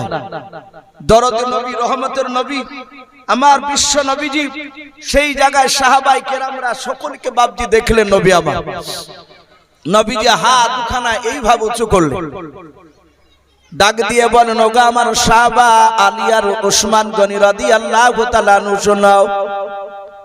তারা দুজন সাহাবা নবীর কাছে এসে বললেন, হুজুর বলুন কেন আমাদেরকে ডাক দিলেন? আল্লাহর নবী বলেন, আলী, উসমান, তোমরা দুজনে হাত ধরে আমাকে একটু উঁচু করে তোমরা বসাও। আল্লাহর নবীজির হাত দুখানা ধরে উঁচু করে নবীজিকে বসালেন। দরদ নবী আমার বসার পর সাহাবাদের দিকে ফেলফাল করে দেখতে লাগলেন। আল্লাহর নবীজি ডাক দিয়ে বলেন, আবু বকর, তুমি কোথায় আছো? তোমরা হাত ওখানে আমাকে ধরতে দাও। হযরতে আবু বকর সিদ্দিক রাদিয়াল্লাহু তাআলা আনহু নবীজির হাত ওখানে ধরার পর ডাক দিয়ে বলেন, নবী গো, আপনার সাহাবা আবু বকর আমি তো দাঁড়িয়ে। আল্লাহর নবীজি আবু বকরের হাত ওখানে ধরার পর ডাক দিয়ে বলেন, আবু বকর শুনে নাও, আমি মনে হয় আর বেশি দিন দুনিয়ার বুকে বেঁচে থাকবো না। ওরে আবু বকর, 1 2 3 4 করে আমার 63 বছর হতে চলল। আবু বকর শুনে নাও, আমার হাতের দ্বারাই এবং জবানের দ্বারাই পায়ের দ্বারাই আবু বকর রে, যদি তুমি ব্যথা পেয়ে থাকো কোনোদিন, হয় তুমি আজকে প্রকাশ মজলিসে শুনে নাও, হাজার হাজার সাহাবার সামনে হয় তুমি আমাকে মাফ করে দাও, নতুবা তার প্রতিশোধ বদলা তুমি নিয়ে নাও। বলুন সুবহানাল্লাহ। সারা পৃথিবীর শ্রেষ্ঠ নবী আবু বকরের হাতখানা ধরে বাপজি নবীজির বন্ধু আবু বকর ক্ষমা চাইছে। হযরতে আবু বকর বিশ্ব নবীকে এত ভালোবাসতেন। আচ্ছা বলেন, বিশ্ব নবীর কি বাপজি গুনাহ আছে? একটু কথা বল। নবীজির গুনাহ নেই। মায়েশা সিদ্দিকা রাদিয়াল্লাহু তাআলা আনহা তিনি বলেন, আমি নবীর মুখে শুনেছি নবীর ডান দিকে আর বাম দিকে আর সামনের পেছন দিকে চারিদিকের গুনাহ আমার আল্লাহ নবীকে মাফ করে দিয়েছেন। বলুন আলহামদুলিল্লাহ। অথচ নবীর গুনাহ নেই। সেই নবী সারা রাত বাপজি নামাজে দাঁড়াতে, নফল নামাজ, সারা রাত নামাজ পড়তেন। মাঝে মাঝে আয়েশা বলতেন, ওগো নবী, আপনার গুনাহ নাই, আপনি এত লম্বা করে কেন নামাজ পড়েন? আপনার পা দুখানা মাঝে মাঝে ফুলে যায়। রাসূলুল্লাহ বলতেন, আয়েশা রে, যে আল্লাহ আমার জীবনের গুনাহ ক্ষমা করে দিয়েছেন তার কি শুকরিয়া আদায় করব না? বলুন সুবহানাল্লাহ। নবীজি শুকরিয়া আদায় করতে গিয়ে পা ফুলে ফেলতে। আজ আমরা ফরজ নামাজটা অনেকে তো পড়িই না, আবার যদিও পড়ি তো নফল নামাজগুলো বাপজি আমরা অনেকেই পড়িনি, অনেকেই পড়ে না। এরা আবার দাবি করছে যারা নফল নামাজ পড়ে না, তারা আবার দাবি করছে যে সৌদিতে তো নফল পড়ে না, ওখানকার লোকেরা সৌদির সঙ্গে তুলনা করছে ওখানে। এতটুকু মনে রাখবেন, আপনার মসজিদে 1 রাকাত নামাজ পড়লে জামাতে আপনি 27টা নেকি পাবেন। মক্কা নগরে বাপজি কাবাতে যদি কেউ 1 রাকাত নামাজ পড়ে 70 লক্ষর উপরে নেকি আছে। জোরে বলুন সুবহানাল্লাহ। তাহলে ওখানে 1 রাকাত নামাজ পড়ে যা নেকি পাওয়া যায়, আমার মনে হয় যে আপনার এখানে গ্রামের মসজিদে জামাতে ধরে ও আপনি 50 বছর নামাজ পড়ে ওই 1 রাকাতের নেকির সমতুল্য হবে না। আবার দাবি করছে ওখানকার লোকের সঙ্গে যে ওরা নফল পড়ে না, তা আমরা পড়বো কেন? আমাদের যা গুনাহ বাপ ফরজ, ওয়াজিব, সুন্নাত, তার সাথে সাথে বর্তমান নফল নামাজেরও গুরুত্ব দেওয়া দরকার। আমাদের যা গুনার হার বেড়ে গিয়েছে। আমার বিশ্ব নবী দরদি নবীর বন্ধু আবু বকর তিনি অবাক হয়ে গেলেন, নবীজি মাফ চাইছেন আবু বকরের কাছে। আবু বকর বলছেন, ওগো রাসূল, আপনি আমাদের কাছে অন্যায় করেননি। নবী গো, আপনার কাছে আমরা অন্যায় করেছি। নবী, আপনার অনেক সময় অনেক কথাগুলো আমরা শুনিনি। মুফতি সাহেব এই সাইডে একবার পেছনে আপনি না না আসেন আসেন এদিকে বসেন। বিশ্ব নবী জনাবে মুহাম্মদ রাসূলুল্লাহ সাল্লাল্লাহু তাআলা আলাইহি ওয়াসাল্লাম বিশ্ব নবী বলেন, আবু বকর, তুমি যদি দুঃখ করো না, তুমি কিছু মনে করো না, আমি রাসূল পয়গম্বর, আমার আল্লাহ জিবরিলের মারফত আমাকে জানিয়ে দিয়েছে দুনিয়ার কোন মানুষ যদি তার কোন মানুষকে আঘাত দেয়, এক বান্দা আর এক বান্দাকে যদি আঘাত দেয়, আমার আল্লাহ রাব্বুল আলামিন বলেছে দুনিয়ার বুক থেকে কোন মানুষের কাছ থেকে ক্ষমা যতক্ষণ পর্যন্ত না নিয়ে চেয়ে আসবো ওই মানুষের কাছে যাকে আঘাত দিয়েছে, আমার আল্লাহ তাকে মাফ করবে না। কিন্তু আল্লাহর হক, আল্লাহ বলছেন যে আমার হক যদি কেউ আদায় করে না আসতে পারে। একটা মানুষ নামাজ আমরা জন্ম নেওয়ার পর বালেগ হওয়ার পর থেকে তার নামাজ পড়া বাপজি ফরজ, তাকে পড়তে হবে। কিন্তু সেই লোকটা তার নামাজ হক, আল্লাহর কাছে তাকে নামাজ পড়তে হবে, এটা আল্লাহর বান্দার উপর হক রয়েছে। কিন্তু তবু আল্লাহ বলেন কোন বেনামাজি মানুষ সে জীবনে নামাজ পড়ে না, আমি আল্লাহ আমার হক সে আদায় করে না আসলে আমি আল্লাহ ইচ্ছা করলে তাকে মাফ করে দিতে পারি। বলুন আলহামদুলিল্লাহ। আচ্ছা, আল্লাহ যদি কোনো বেনামাজিকে মাফ করে দেয়, আমাদের কিছু করার আছে ভাই? একটু বলে। গোটা কিয়ামতবাসী আল্লাহর বিরুদ্ধে স্লোগান দিয়ে কোনো লাভ নেই। কিন্তু বান্দা বান্দার সাথে বাপজি একটা মানুষ আর একটা মানুষকে আঘাত যদি দেয়, জবান দিয়ে, হাত দিয়ে, পা দিয়ে, আপনি চোখ দিয়ে, যা দিয়ে তাকে আঘাত করবে, সেই আঘাত তার কাছ থেকে যতক্ষণ পর্যন্ত আপনি দুনিয়ার বুকে মৃত্যুর আগে মাপ না চাইবে, ক্ষমা না নিতে পারবে, কিয়ামতের ময়দানে আল্লাহ বলছেন আমি তাকে মাফ করব না। আমার বিশ্ব নবী কাঁদেন আর বলেন, আবু বকর রে, তুমি আমাকে ক্ষমা করে দাও, নতুবা তুমি তার প্রতিশোধ বদলা তুমি নিয়ে নাও। আবু বকর বিশ্ব নবীর হাত দুখানা ধরে বলছেন, হুজুর আপনি আমার কাছে অন্যায় করেননি, আমি আপনার কাছে অন্যায় করেছি। আমার বিশ্ব নবী আবু বকরকে বাপজি ছেড়ে দিলেন। ছেড়ে দেওয়ার পরে আমার বিশ্ব নবী বলেন, আবু বকর তুমি বসো। পাশেই ছিলেন ওমর। আমার বিশ্ব নবী বলেন, ওমর, ওমর তোমার হাত দুখানা আমাকে ধরতে দাও। ওমর ইবনুল খাত্তাব রাদিয়াল্লাহু তাআলা আনহু বাবা নবীজির হাত দুখানা ধরে বলেন, ইয়া রাসূলুল্লাহ, আমি আপনার সাহাবা ওমর। ওগো নবীজি আপনি আমাকে কি বলবেন বলুন। আল্লাহর নবীজি ডাক দিয়ে বলেন, ওমর রে, আমি তোমাকে হাতের দ্বারা, জবানের দ্বারা, পায়ের দ্বারা যদি আঘাত দিয়ে থাকি, ওমর, ওরে ওমর তুমি আজকে হয় তুমি মাফ করে দাও, নতুবা তার প্রতিশোধ বদলা তুমি নিয়ে নাও।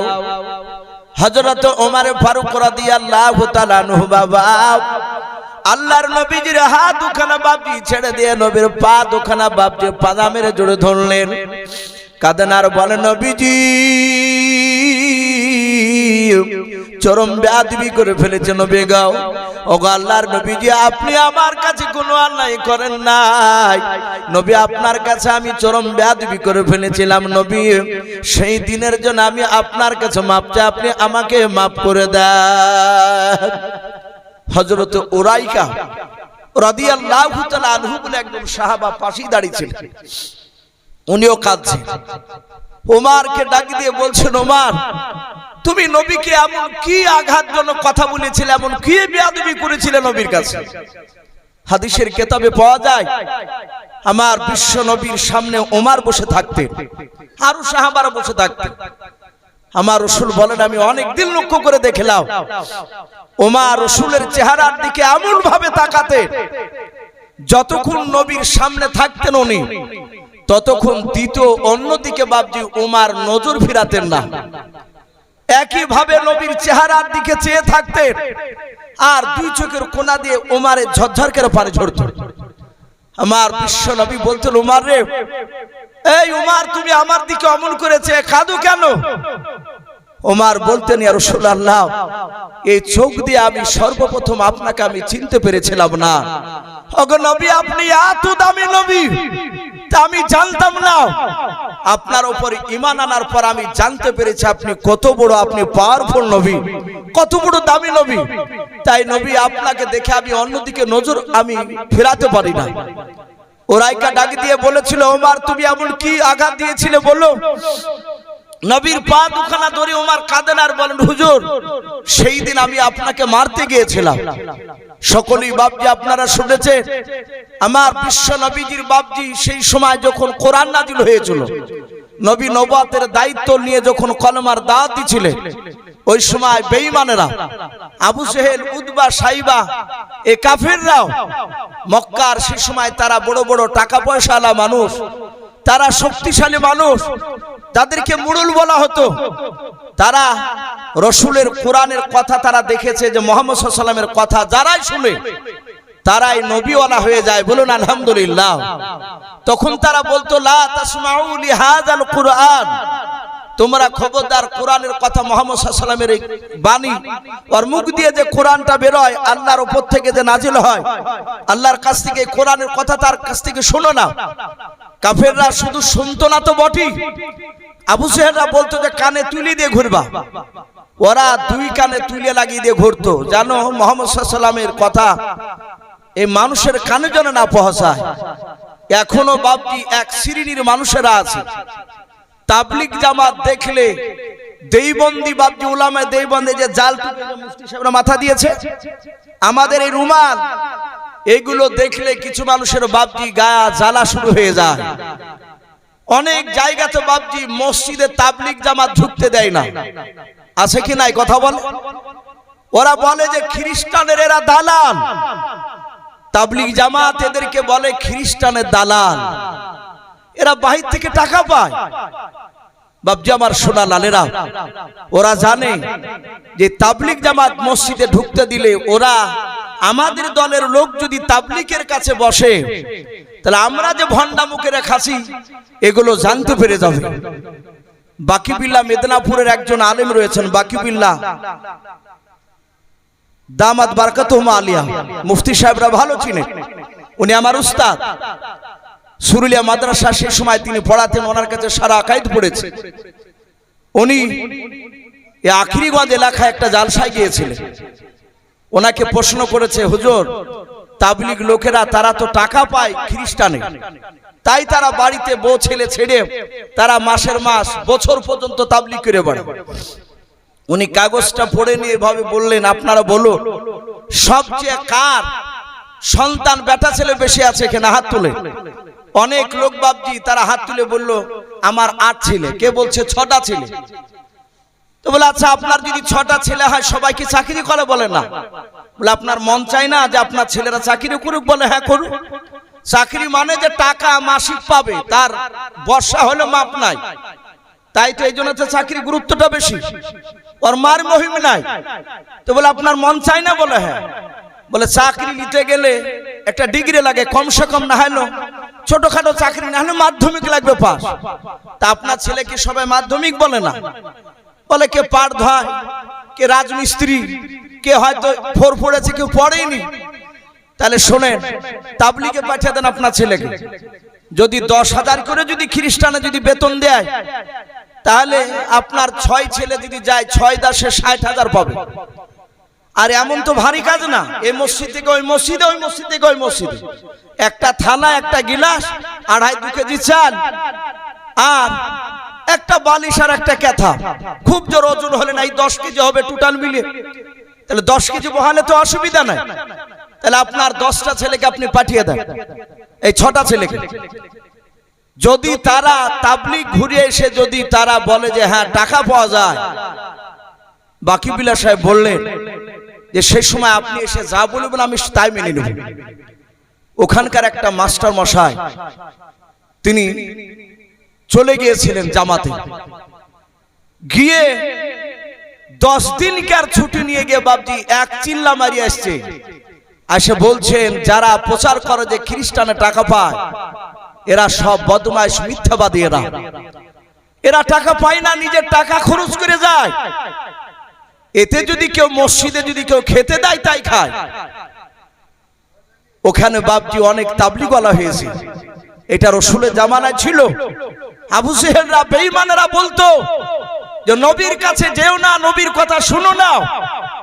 নবীকে দেখলি বাপজি তারা দূর দিয়ে এভাবে কানে আঙুল দিয়ে যাদের তুলা থাকতো না, তারা কানে আঙুল দিয়ে পালিয়ে যেত। আমরা দেখেছি অনেক জালসা, যাহাতে বাপজি উলামায়ে দেওবন্দির বক্তা যাহাতে উঠছে আর অমনি জুতিয়াটাকে নিয়ে ঘুরিয়ে চলে যায়। যে চাচা যাচ্ছেন কেন? বলে আর শুনবো না। পাশ থেকে বলছে হুজুর আপনি দেওবন্দি ওর লিখে শুনবে না। ওদেরকে শিখে দিয়েছে যে ওদের ওয়াজ শোনাও চলবে না। বাপজি আমার সোনা লালেরাও, আমার বিশ্ব নবীজির কথাগুলো ওমর বাপজি কান দিয়ে শুনেছিলেন না। ওমর রাসূলের বাপজি দূর থেকে বাপজি নয়, সে কিন্তু লোকের কাছে বাপজি শুনতো। সবাই মুহাম্মদ সাল্লাল্লাহু আলাইহি ওয়াসাল্লামের বিরোধিতা করে, কিন্তু সেই ওমর ডাক দিয়ে আবু জেহেলকে বলেছিল, আবু জেহেল মুহাম্মদ সাল্লাল্লাহু আলাইহি ওয়াসাল্লাম তো কাউকে আঘাত দিয়ে কথা বলে না, তাই এরকম অনেক লোক বলে, আমি তাদের মুখ থেকে শুনেছি, বলুন আলহামদুলিল্লাহ। ওমর এই কথাটা আবু জেহেলকে প্রশ্ন করেছিল। আবু জেহেল দেখলে তো বেটা তো অদিকে হয়ে যাবে, তো বেঈমান আবু জেহেল অনেক কৌশল করে বাপজি ওমরকে হাতে রেখেছিল। সে এক নাই দুই নাই, প্রায় 12,000 বেঈমান মুশরিক কাফেরের বাচ্চারা মিটিং ডেকেছে আল্লাহ নবীর বিরুদ্ধে। সেই সভার প্রধান বক্তা ছিল বেঈমান আবু জেহেল। ওই জায়গায় দাঁড়িয়ে বাপজি আবু জেহেল বলল, কেউ আছো আব্দুল্লাহর সন্তান মুহাম্মদ সাল্লাল্লাহু আলাইহি ওয়াসাল্লামের মাথা কাটতে পারবা, নবীকে মারতে পারবা, কেউ আছো? 12,000 লোক সবাই বাপজি তাকাতাকি করছে, কেউ হাত তুলে সাহস পায় না। তারা এটাও জানতো মুহাম্মদ সাল্লাল্লাহু আলাইহি ওয়াসাল্লামকে মারা অত সহজ নয়। সঙ্গে সঙ্গে আবু জেহেলের দরবারে ওমর হাত উঁচু করে বলেছিল, আমি মারবো, আমি তাকে জবাই করব। 12,000 লোক সব কাফের এইভাবে হাত তালি মেরে তাকে বাহবা দিল, আনন্দ দিল। আবু জেহেল বলল, তুমি যদি মুহাম্মদ সাল্লাল্লাহু আলাইহি ওয়াসাল্লামকে মারতে পারো, তার মাথা কেটে নিয়ে আসতে পারো, তোমাকে বড় বড় 3টে উপহার দিব। ওমর তাতে রাজি হয়ে গেল। ওমর সেখানে ওয়াদা করে কথা দিয়ে ওলঙ্গা তলোয়ার খানা ওমর সঙ্গে করে নিয়ে ময়দান দিয়ে দৌড়াচ্ছে, রাসূলকে মারতে যাচ্ছে। ওমর মুসলমান সাহাবাদেরকে, নবীর সাহাবাদেরকে দেখলে তার চোখ লাল হয়ে যেত, কারণ তার তো ঈমান নাই। কিন্তু নবীজি ওমরের শক্তির ব্যাপারে বলেছে, আল্লাহ ওমরকে এত শক্তি দিয়েছিলেন, ওমরের 2 হাতে 50টা যুবকের শক্তি একাই আল্লাহ ওমরকে দিয়েছিলেন, বলুন সুবহানাল্লাহ। নবীর আরেকটা চাচা আমির হামজার হাতে দিয়েছেন। ওমরের এত শক্তি ছিল, ওমর তার দুশমনকে জবাই করে চামড়ার মুশুকে ওই মৃত ব্যক্তির, জবাই করা ব্যক্তির রক্ত ভরে নিত। ভরে নেওয়ার পরে যাকে জবাই করেছে, মেরেছে ওমর, তার রক্তকে নিয়ে তার বংশে তার বাপ যদি বেঁচে থাকতো, তার বাড়ির দরজায় গিয়ে তার বাপের নাম ধরে ডাকতো, ডেকে কাছে বলতো যে তোর ছেলেকে যে মেরেছি, তার ছেলে রক্ত খাবে। মুখে করে নিয়ে ওমর তার গায়ে ছিটা মারতো রক্ত। ভাবতে পারেন কত বড় বাপজি শক্তিশালী ছিল ওমর। সেই সময় কুখ্যাত বাপজি আপনার বাহাদুর মস্তান ওমর রাসূল সাল্লাল্লাহু আলাইহি সাল্লামকে মারার জন্য দৌড়াচ্ছে। মরুভূমির ময়দান দিয়ে বাপজি যাচ্ছিল, আর ওখানে একজন রাসূলের সাহাবা, কিতাবে তার নাম লিখেছে বাপজি হযরত নাঈম রাদিয়াল্লাহু তাআলা। উনি বলছেন, এই উমর ভাই, এই কি ব্যাপার, এভাবে দৌড়ে যাচ্ছ কোথায়? ওমর থমকে দাঁড়িয়ে বলল, বড্ড বাড়া বেড়েছে আব্দুল্লাহর সন্তান মুহাম্মদ সাল্লাল্লাহু আলাইহি ওয়াসাল্লাম, ও তো দুরূদ পড়ছে না, ওই আব্দুল্লাহর ছেলের মাথা কাটতে যাচ্ছি। হযরত নাঈম বললেন, ভাই ওমর, তুমি একা, ওর তো সাথীরা আছে, ওরা তো তোমাকে কম করে ছাড়বে না। নাঈমের সাথে ওমরের একটু বন্ধুত্ব ছিল। আমাদের অনেক সময় আমাদের হিন্দু ভাইদের সাথে অনেকের বন্ধুত্ব থাকে না, অনেক মুসলমানের। তো বললো, ভাই ওমর, তুমি একা, ওর তো দলবল আছে, ওরা তো কম করে ছাড়বে না। ডাক দিয়ে বলল, ভাই তোর কথা শুনে মনে হচ্ছে তুই নবীর লোক। নাঈম বলল, ভাই আমি নবীর কলেমা পড়ে মুসলমান হয়েছি। এই ওমর, তুমি আমাকে মারার আগে, নবীকে মারার আগে তোমার বাড়িটা ভালো করে খোঁজ নিয়ে এসো। ওমর চিৎকার করে বলল, বাড়ি মানে? বলে, তোমার আপন কলিজার টুকরা বোন ফাতেমা নাই? বলে, আছে তো। বলে, ফাতেমার বিয়ে দিয়েছো সাঈদের সঙ্গে না? বলে, হ্যাঁ। বলে, তোমার সেই ফাতেমার স্বামী সাঈদ তোমার দুলাভাই হয়েছে, আর তোমার বোন ফাতেমা, ওরা দুজনায় স্বামী স্ত্রীতে যেই নবীকে মারতে যাচ্ছ, সেই নবীর কলেমা পড়ে তারা মুসলমান হয়ে গিয়েছে। জোরে বলুন সুবহানাল্লাহ। ওমরের যা রাগ ছিল নবীর উপর, তার চেয়ে বাপজি 7 গুণ বেড়ে গিয়েছে রাগ। বলে, মিথ্যা বলছিস না তো? নাঈম বলছে, নবীর উপর কলেমা পড়ে যেদিন থেকে কলেমা পড়েছি সেদিন থেকে মিথ্যা কথা বলি নাই। বলুন সুবহানাল্লাহ। আর রাসূলের যারা উম্মত হবে, বন্ধ হবে, তারা মিথ্যা কথা বলেন না। বাপজি আমার সোনা লালেরা, আল্লাহর নবী জনাবে মুহাম্মদ রাসূলুল্লাহ সাল্লাল্লাহু তাআলা আলাইহি ওয়াসাল্লাম বিশ্ব নবীজির বাপজি যখনই কথাটা বাপজি বলেছে যে তার ভাই কলেমা পড়ে নিয়েছে, ডাক দিয়ে বলল আমি এক্ষুনি বোনের বাড়িতে যাচ্ছি, বলে যাও। ওমর দ্রুত বেগে বাপজি নিজের বোন ফাতেমার বাড়ির দিকে দৌড়ে চলে গেল। দরজাখানা বাপজি বন্ধ করা ছিল রে বাবা। হাদিসে এটাও পাওয়া যায় ওমর কলমা পড়ার আগে বিশ্ব নবী আমার প্রকাশে কলমার দাওয়াত দিত বাপজি ভয় পারতেন না। নবীজি চুপি চুপি বাপজি কলমার দাওয়াত দিয়ে বেড়াতেন। এতে অনেকে বাপজি কলমা পড়তো, আবার যারা কলমা পড়তে গিয়ে বাপজি আবু জেহেলের লোকেরা জানতে পারতো, তারা জোর করে নবীর সাহাবাকে নিয়ে গিয়ে তারা অত্যাচার করতো, মারতো। আল্লাহর নবীজির বাপজি নাই, ওমরের কলিজা টুকরা বোন ফাতেমা শাহী, তারা দুজনাই ওই ঘরের ভিতরে তারা বাড়িতে কোরআন বাপজি শিখছিল। হযরত খাব্বাব রাদিয়াল্লাহু তাআলা আনহু বলে একজন নবীজির সাহাবা, উনি বাপজি নবীর তরফ থেকে বাপজি শাহীদ আর শাহীদের স্ত্রী ফাতেমাকে, ওদের স্বামী স্ত্রী দুজনাকে বাপজি কলমার বাপজি আপনার কথা পড়ানোর পর কোরআন বাপজি সেখানে শেখানোর জন্য গোপনে কোরআন বাপজি তেলাওয়াত করে শোনাচ্ছিলেন। হযরত ওমর দরজার গুড়িতে বাপজি কানটা একটু লাগিয়ে দেওয়ার পর মনে হলো কি যেন ভিতর থেকে বাপজি আওয়াজ বেরিয়ে আসে। হযরত ওমর সঙ্গে সঙ্গে বাবা দরজাখানা বাপজি আওয়াজ দিল, শিকলটা নড়ালো, ডাক দিয়ে বলে ফাতেমা দরজাটা তাড়াতাড়ি তুমি খুলে দাও। হযরত ফাতেমা দরজার গুড়ি থেকে বাপজি ওমরের আওয়াজ শুনে বুঝতে পেরেছেন আমার ভাই ওমর মনে হয় জানতে পেরেছে আমরা কলমা পড়েছি, তা আমাদেরকে মনে হয় মারার জন্য দৌড়ে এসেছে। হযরত শাহীদ খাব্বাব বাপজি দুজনায় পাশাপাশি বাপজি দাঁড়িয়েছিলেন।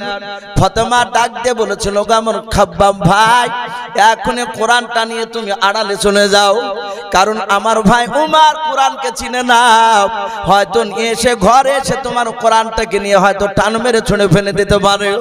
আল্লাহর নবীজির সাহাবা ওমর সেই সময় বাপজি আপনার কলমা পড়ে নাই, নবীজিকে বাপজি চিনে নাই। ওমর কয়েকবার বাপজি ডাক দিল, দরজা যখন খুলতে দেরি হয়ে গেল, দরজা খুলতে দেরি হলো, ওমর বাপজি লাত মেরে দরজাটা বাপজি আপনার ভেঙে গিয়া দরজা ভেঙে ফেলে বাপজি ঘরের ভেতরে প্রবেশ করলো। ওমর প্রবেশ করার পর ওমরের দুলাভাই নিজের বাপজি আপনার শাহীদ যে আপনার নাম ছিল, তার কাছে গিয়ে বাপজি বাম হাত দিয়ে তার দাড়ি কানাকে বাপজি ওমর বাপজি ধরে ফেলল। অমনি কাছে গিয়ে দাড়ি কানা ধরে বলে, এই শাহীদ ভাই, শুনলাম তুমি নাকি কলমা পড়েছো। যারা ইমানদার হয় আল্লাহওয়ালা হয় তারা পৃথিবীর কাউকে দেখে ভয় পায় না, একমাত্র আল্লাহকে ছাড়া। আমাদের ভয় যদি হয় কাউকে দেখে জানতে হবে যে ইমান দুর্বল হবে। শাহীদ চিৎকার করে বলল, ভাই শুধু আমি একাই পড়েছি তা নয়, তোমার বোন ফাতেমাও কলমা পড়ে নিয়েছে। ওমর আরো রেগে গেল, দাড়িখানা বাম হাত দিয়ে ধরে টান মেরে বাপজি ঝিক্কা মেরে ফেলে দিল। শাহীদ আগুনেতে উঠানে পড়ে গেল। ওমর নিজের দুলা ভাইয়ের বুকের উপরে দাঁড়িয়ে পা দিয়ে লাত মারতে লাগলো, বুকের বাতা ভেঙে ফেলবো বলে তলোয়ারের উল্টো পিঠ দিয়ে আঘাত করতে লাগলো। হযরত শাহীদকে চিৎকার করে আওয়াজ দেয়, মারে আর বলে, বল কলমা ছাড়বি কিনা, আমাদের দুশমন মুহাম্মদ সাল্লাল্লাহু আলাইহি ওয়াসাল্লামের কলমা ছাড়বি কিনা বল। হযরত শাহীদ বলে, ভাই না, মারতে মারতে যদি শেষ করে দিস তাও কলমা ছাড়বো না।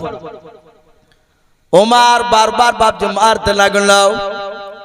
ওমর এত মারতেছে, একবারের জন্য বাপজি বলে নাই যে আমাকে মেরো না, আমি কলমা ছেড়ে দিতে রাজি আছি। ওমর মারতে মারতে বাপজি দেখলো নিজের দোলা ভাইয়ের অনেকটা রক্ত বাপজি মাটিতে পর্যন্ত পড়েছে। হযরত ফাতেমা সঙ্গে সঙ্গে বাপজি দেখলো আমার স্বামীকে তো আর বাঁচানো যাবে না। হযরত ফাতেমা নিজের স্বামীর বুকের উপর বাপজি আপনার শুয়ে পড়ে ডাক দিয়ে বলেছিল, ভাই আমি তোমার কলিজা টুকরা বোন রে ভাই, তুমি আমাকে মেরো না। ও ভাই, তুমি দয়া করে আমার স্বামীকে ছেড়ে দাও। হযরত ফাতেমার মাথার চুলগুলো বাপজি ধরে টান মেরে আগুনেতে উঠানো ফেলে দিল। শুধু ফেলে দিল তা নাই, নিজের বোনের বাপজি বুকের উপর বাপজি ওমর দাঁড়াতে পর্যন্ত দ্বিধাবোধ করলো না। নিজের বোনের বুকের উপর দাঁড়িয়ে পা দিয়ে মারতে লাগলো। তলোয়ারের উল্টো পিঠ দিয়ে বাপজি আঘাত করে। ফাতেমার শরীর কানা কেটে কেটে বাপজি রক্ত বেরিয়ে যায়। হযরত ফাতেমাকে ডাক দিয়ে ওমর চিৎকার করে বলে, ফাতেমা এখনো সময় আছে, কলমা ছাড়, বল তোরা কলমা ছাড়বি কিনা, ডাক দিয়ে বল। ওমরের বোন ফাতেমা কাঁদান আর বলেন, ওরে ভাই, মারতে মারতে যদি ধোলার সঙ্গে মিশিয়ে দাও, তবে আমি কথা দিচ্ছি, আমি ফাতেমা আর আমি আমার স্বামী শাহিদ, এরা দুজনাই আমরা কলমা পড়তে রাজি নাই। ওমর মারতে মারতে দেখলো এত মারলাও, একবারও আমার কাছে জানের ভিক্ষা চাই না। ফাতেমা আসতে করো নাই বাপজি ওমর ডাক দিয়ে বলো, ফাতেমা একবার তুই আমার কাছে জানের ভিক্ষা চাও। হযরত ফাতেমা ডাক দিয়ে বলেন, গো ভাই, যেই নবীর কলমা পড়ার জন্য তুমি আমাকে মারতে যে শুনে নাও, সেই নবী আমাদেরকে শিখে দিয়েছেন মৃত্যু শুনে না যদি হয়ে যায়, শুনে নাও একমাত্র আল্লাহর কাছ ছাড়া কারোর কাছে সাহায্য চাইবে নাও।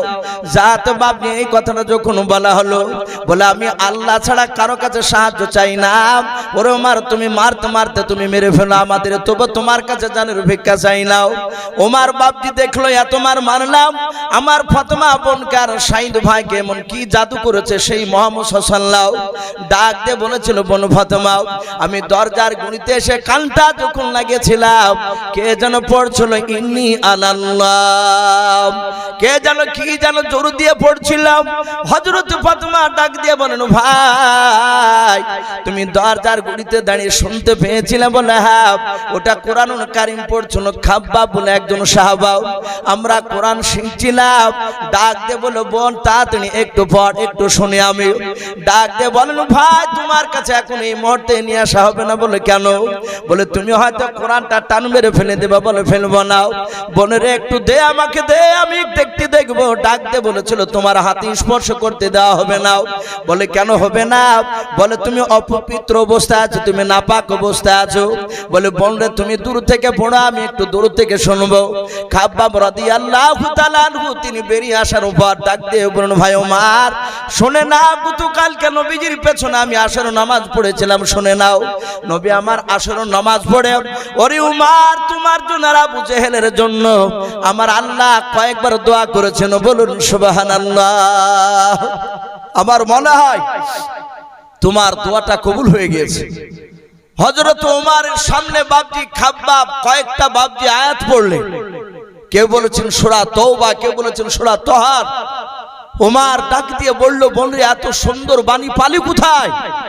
বলে যেই নবীর জন্য তুমি আমাকে মারলে, সেই নবীর উপরে কোরআন নাযিল হয়েছে। ওমর বলল, বোন এখনই তাড়াতাড়ি নিয়ে চল, আমাকে নিয়ে চল, সেই নবীর কাছে গিয়ে আমি কথাগুলো শুনবো, তার মুখ থেকে আমি কথাগুলো শুনতে চাই। তার মানে বাপজি ওমর বিশ্ব নবীর কথাগুলো কান দিয়ে ভালো করে তার আগে শুনেছিলেন না। আবু জেহেল তাদেরকে শুনতে দেয়নি। যখনই বাপজি বেরিয়েছে তখনই বলেছে মুহাম্মদ সাল্লাল্লাহু আলাইহি ওয়াসাল্লামের কাছে যাব না, ওর দলের লোকেদের সাথে মিশবা না। আল্লাহ রাসূলের কথা বাপজি কোরআনের কথা আল্লাহর যখনই ওমরের কানে গিয়ে ঢুকেছে, ওমর আর থাকতে পারে না। তার ভিতরকার অন্ধকার, তার দিলের ভিতরে বাপজি নূরের বাতি বাপজি আল্লাহ জ্বালিয়ে দিয়েছে। ওমর বাপজি দৌড়ে চলে গিয়েছিলেন। অনেক লম্বা ঘটনা আছে, ওদিকে আমি যাব না। আমি বলছিলাম সেই ওমর রাসূলের হাতখানা ধরে বাপজি পা দুখানা জোরে ধরে বললেন, ওগো নবী আমি সেই ওমর, আপনাকে আমি চিনতে পেরেছিলাম না, আমি আপনাকে তলোয়ার নিয়ে মারতে গিয়েছিলাম। ওগো নবী সেদিন চরম বেয়াদবি করে ফেলেছিলাম, নবী আপনি আমাকে সেই দিনের জন্য ক্ষমা করে দেন। আমার বিশ্ব নবী দরদ নবী রহমতের নবী বলেন, ওমর রে আমি রাসূল পয়গম্বর, আমি তোমাকে ক্ষমা করে দিয়েছি। হযরত ওমর তিনি কাঁদতে লাগলেন। নবী আবার বললেন, ওগো উসমান গনি তুমি দাঁড়িয়ে যাও। এইভাবে বাপজি হাজার হাজার সাহাবা বসা, সারা পৃথিবীর শ্রেষ্ঠ নবী আমার নবী এক এক করে সাহাবার হাত ধরছেন আর ক্ষমা চাইছে। আঘাত করে থাকলে হয় মাফ করো, নাহলে প্রতিশোধ নিয়ে নাও। হযরত আবু বকর দেখলেন এইভাবে সব সাহাবার কাছে এক এক করে নবী ক্ষমা চাইবে, এটা তো বেয়াদবি হয়ে যাচ্ছে আমাদের। নবী তো কোনো অন্যায় করেনি, কারো কাছে গুনাহ করেনি, নবীজির গুনাহ নাই, নবী অন্যায় কাউকে আঘাত দেয়নি, বরঞ্চ আমরা সাহাবারাই নবীর কথা অনেক সময় শুনি নাই। ডাক দিয়ে আবু বকর বললেন, ওগো নবী, আপনি এইভাবে এক এক করে সাহাবার কাছে ক্ষমা চাইবেন না।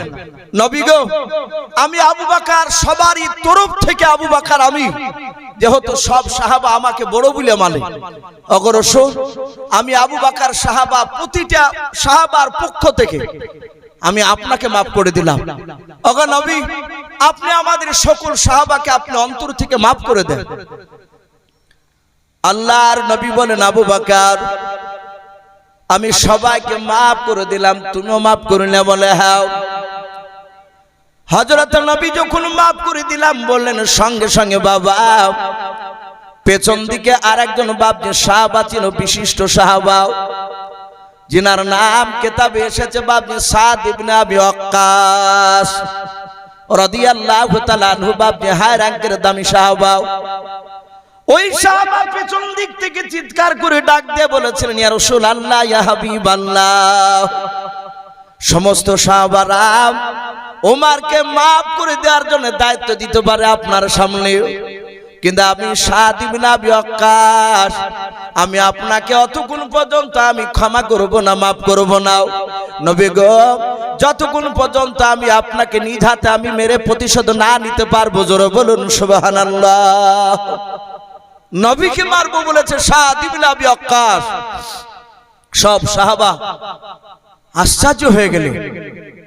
আবু বকর কাঁদেন আর বলেন, ভাই রে, নবীকে মারা তো দূরের কথা, নবীর দিকে চোখটা টেढ़ा করে তাকালে ঈমান নষ্ট হয়ে যায়, আর তুই নবীকে মারবো বলছিস? হযরতে সাদ ইবনে আবি ওয়াক্কাসের মেজাজ একদম হাই টেম্পার হয়ে আছে। ডাক দিয়ে বলে, তোমরা মাফ করতে পারো, আমি মাফ করব না। আল্লাহ রাসূল বললেন, ওকে সাহাবা, ওকে ছেড়ে দাও। ওমর সকল সাহাবা বলছে, নবী একটু সময় দেন, ও সাহাবা হয়তো ভুল করেছে, আমরা একটু বুঝিয়ে দেখি, সে যদি ক্ষমা করে দেয়। আল্লাহ রাসূল বসে বসে শুনছে। সব সাহাবারা বললেন, ভাই সাদ ইবনে আবি ওয়াক্কাস, নবীকে মাফ করে দাও, নবীকে মেরো না। একই কথা বলছেন, আমি কারো কথা শুনবো না। লাস্টে আবু বকর বললেন, ভাই সাদ ইবনে আবি ওয়াক্কাস, শুনে নাও, আমরা যতগুলো সাহাবা আছি সব সাহাবারা আমরা যা একটু ভালো কাজ করেছি, আল্লাহ যদি তার বিনিময়ে যদি নেকি দান করে, আমাদের সকল সাহাবারা আমাদের তরফ থেকে সব নেকিগুলো তোমাকে দান করে দিচ্ছি, ভাই তার বিনিময়ে রাসূলকে মাফ করে দাও। সাদ ইবনে আবি ওয়াক্কাস বলল, আমি নিব না, আমি ক্ষমা করব না, আমি রাসূলকে মারবই। লাস্টে আবু বকর সিদ্দিক রাদিয়াল্লাহু তাআলা আনহু তিনি কাঁদেন আর বলে, ভাই সাদ ইবনে আবি ওয়াক্কাস, তুমি তো জানো আমি আবু বকর, আমার বিশ্বনবী আমার নেকির ব্যাপারে, আমার মর্যাদার ব্যাপারে অনেক সময় তোমাদের সামনে বলেছে। আপনারা সকলেই জানেন, আমার বিশ্বনবী আবু বকরকে যেদিন মক্কা থেকে হিজরত করে নিয়ে গিয়েছিলেন, সেই দিনকে রাত্রে নবীজির বন্ধু আবু বকরের ব্যবহার দেখে আমার বিশ্বনবী এত খুশি হয়েছিলেন। আর আল্লাহ কোরআনে বলেছেন, কুল ইন কুনতুম তুহিব্বুনাল্লাহ ফাত্তাবিউনি ইউহিব্বুকুমুল্লাহ ওয়া ইয়াগফির লাকুম যুনুবাকুম ওয়াল্লাহু গফুরুর রহিম। আমার আল্লাহ বলেছেন, হে রাসূল আপনি বলুন, আমার সান্নিধ্য লাভ করতে হলে, আমার জান্নাত নিতে হলে, ফাত্তাবিউনি, হে রাসূল আপনার জন্য ইত্তেবা অনুসরণ করে যেন চলে। ওগো আমার বিশ্বনবী আপনার ইত্তেবা অনুসরণ করে চললে ইউহিব্বুকুমুল্লাহ, আমি আল্লাহ তাকে ভালোবাসবো, বলুন আলহামদুলিল্লাহ। আমার বিশ্বনবীর বন্ধু আবু বকর বললেন, ওগো ভাই সেই রাত্রি নেকির ব্যাপারে তুমি জানো, আপনারা সকলে জানেন, আমার বিশ্বনবীর উপর যখন মক্কা নগরে বাপজি অত্যাচার বেড়ে গেল, আমার রহমতের নবীকে দিন দিন মানুষের এত মারতে লাগলো, আমার সঙ্গে সঙ্গে জিবরিল আলাইহিস সালাম আল্লাহর হুকুমে এসে বললেন, ওগো নবী আপনাকে মক্কা ছেড়ে মদিনায় চলে যেতে হবে। আমার রাসূল বললেন, ওগো জিবরিল এই মুহূর্তে কি যাওয়া লাগবে? বলে, না আমি তা জানি না, এখনই যেতে হবে তা বলেননি আল্লাহ, কিন্তু এতটুকু বলেছেন, আল্লাহর যেদিন অর্ডার হবে সেদিন আপনাকে এসে বলবো, আপনি আর আপনার বন্ধু আবু বকর দুজনাকে মক্কা ছেড়ে মদিনায় চলে যাওয়া লাগবে। সঙ্গে সঙ্গে জিবরিল আলাইহিস সালাম তিনি চলে গেলেন, অদৃশ্য হয়ে গেলেন। নবীর কাছে কোনো কথা নতুন আসলে সঙ্গে সঙ্গে দৌড়ে গিয়ে নবীর বন্ধু আবু বকরের কাছে বলতেন, বলুন আলহামদুলিল্লাহ। নবী আমার আবু বকর বাড়িতে গিয়ে বলেন, আবু বকর, এই কিছুক্ষণ আগে জিবরিল এসেছিলেন, আমাকে আর তোমাকে মক্কা ছেড়ে মদিনায় চলে যেতে হবে। হযরত আবু বকর বলছেন, লব্বাইক রাসূলুল্লাহ, আমি এখনই তৈরি আছি, বলুন আলহামদুলিল্লাহ। নবী বলেন, আবু বকর এখন নয়, বলো কখন যেতে হবে, কবে যেতে হবে নবী বলুন। আল্লাহর নবী বলেন, আবু বকর সেটাও বলেননি, কিন্তু এতটুকু কথা বলেছেন, যেদিন আল্লাহর অর্ডার হবে সেদিন এসে তোমাকে ডেকে নিয়ে চলে যাব। ও বাপজি ভাইরা, শুধু এতটুকু কথা উমারকে শোনালেন না, আবু বকরকে শোনালেন। আবু বকর এমনি এমনি দামি হয় নাই, সব সাহাবার চেয়ে বাপজি নেকির দিক দিয়ে বাপজি এত দামি এমনি হয় নাই। আবু বকর সেদিন থেকে আর বিছানায় ঘুমায় নাই, বলুন আলহামদুলিল্লাহ। যেদিন বাপজি রাসূলুল্লাহ রাত্রিবেলা শুয়ে আছে, ৬০০০ বেঈমান মুশরিক কাফেরের বাচ্চারা নবীজি চারিদিকে বাড়ি ঘেরাও করে নিয়ে দাঁড়িয়ে আছে।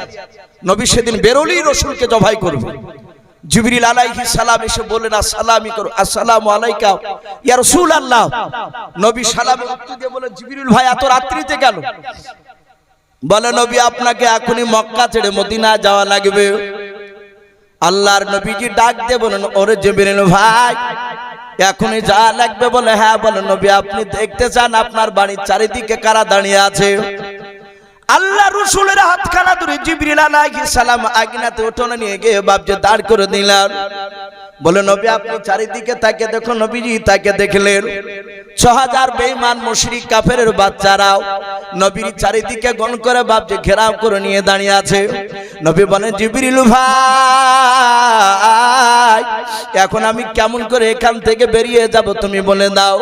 বলে, নবী চিন্তা করবেন না, আপনাকে বেরিয়ে দেওয়ার ব্যবস্থা আল্লাহ করে দিবেন, আমাকে পাঠিয়েছে আপনাকে বের করে দেওয়ার জন্য। আল্লাহর নবীজির বাপজি আপনার জিবরিল আলাইহিস সালাম নবীর হাতখানা ধরলেন, সূরা ইয়াসিন থেকে বাপজি একটা আয়াত বাপজি তেলাওয়াত করে বাবা ফু দিয়ে ছেড়ে দিলেন ধুলোগুলো। সব ধুলোগুলো কাফেরের চোখে বাপজি আপনার পড়ে গেল।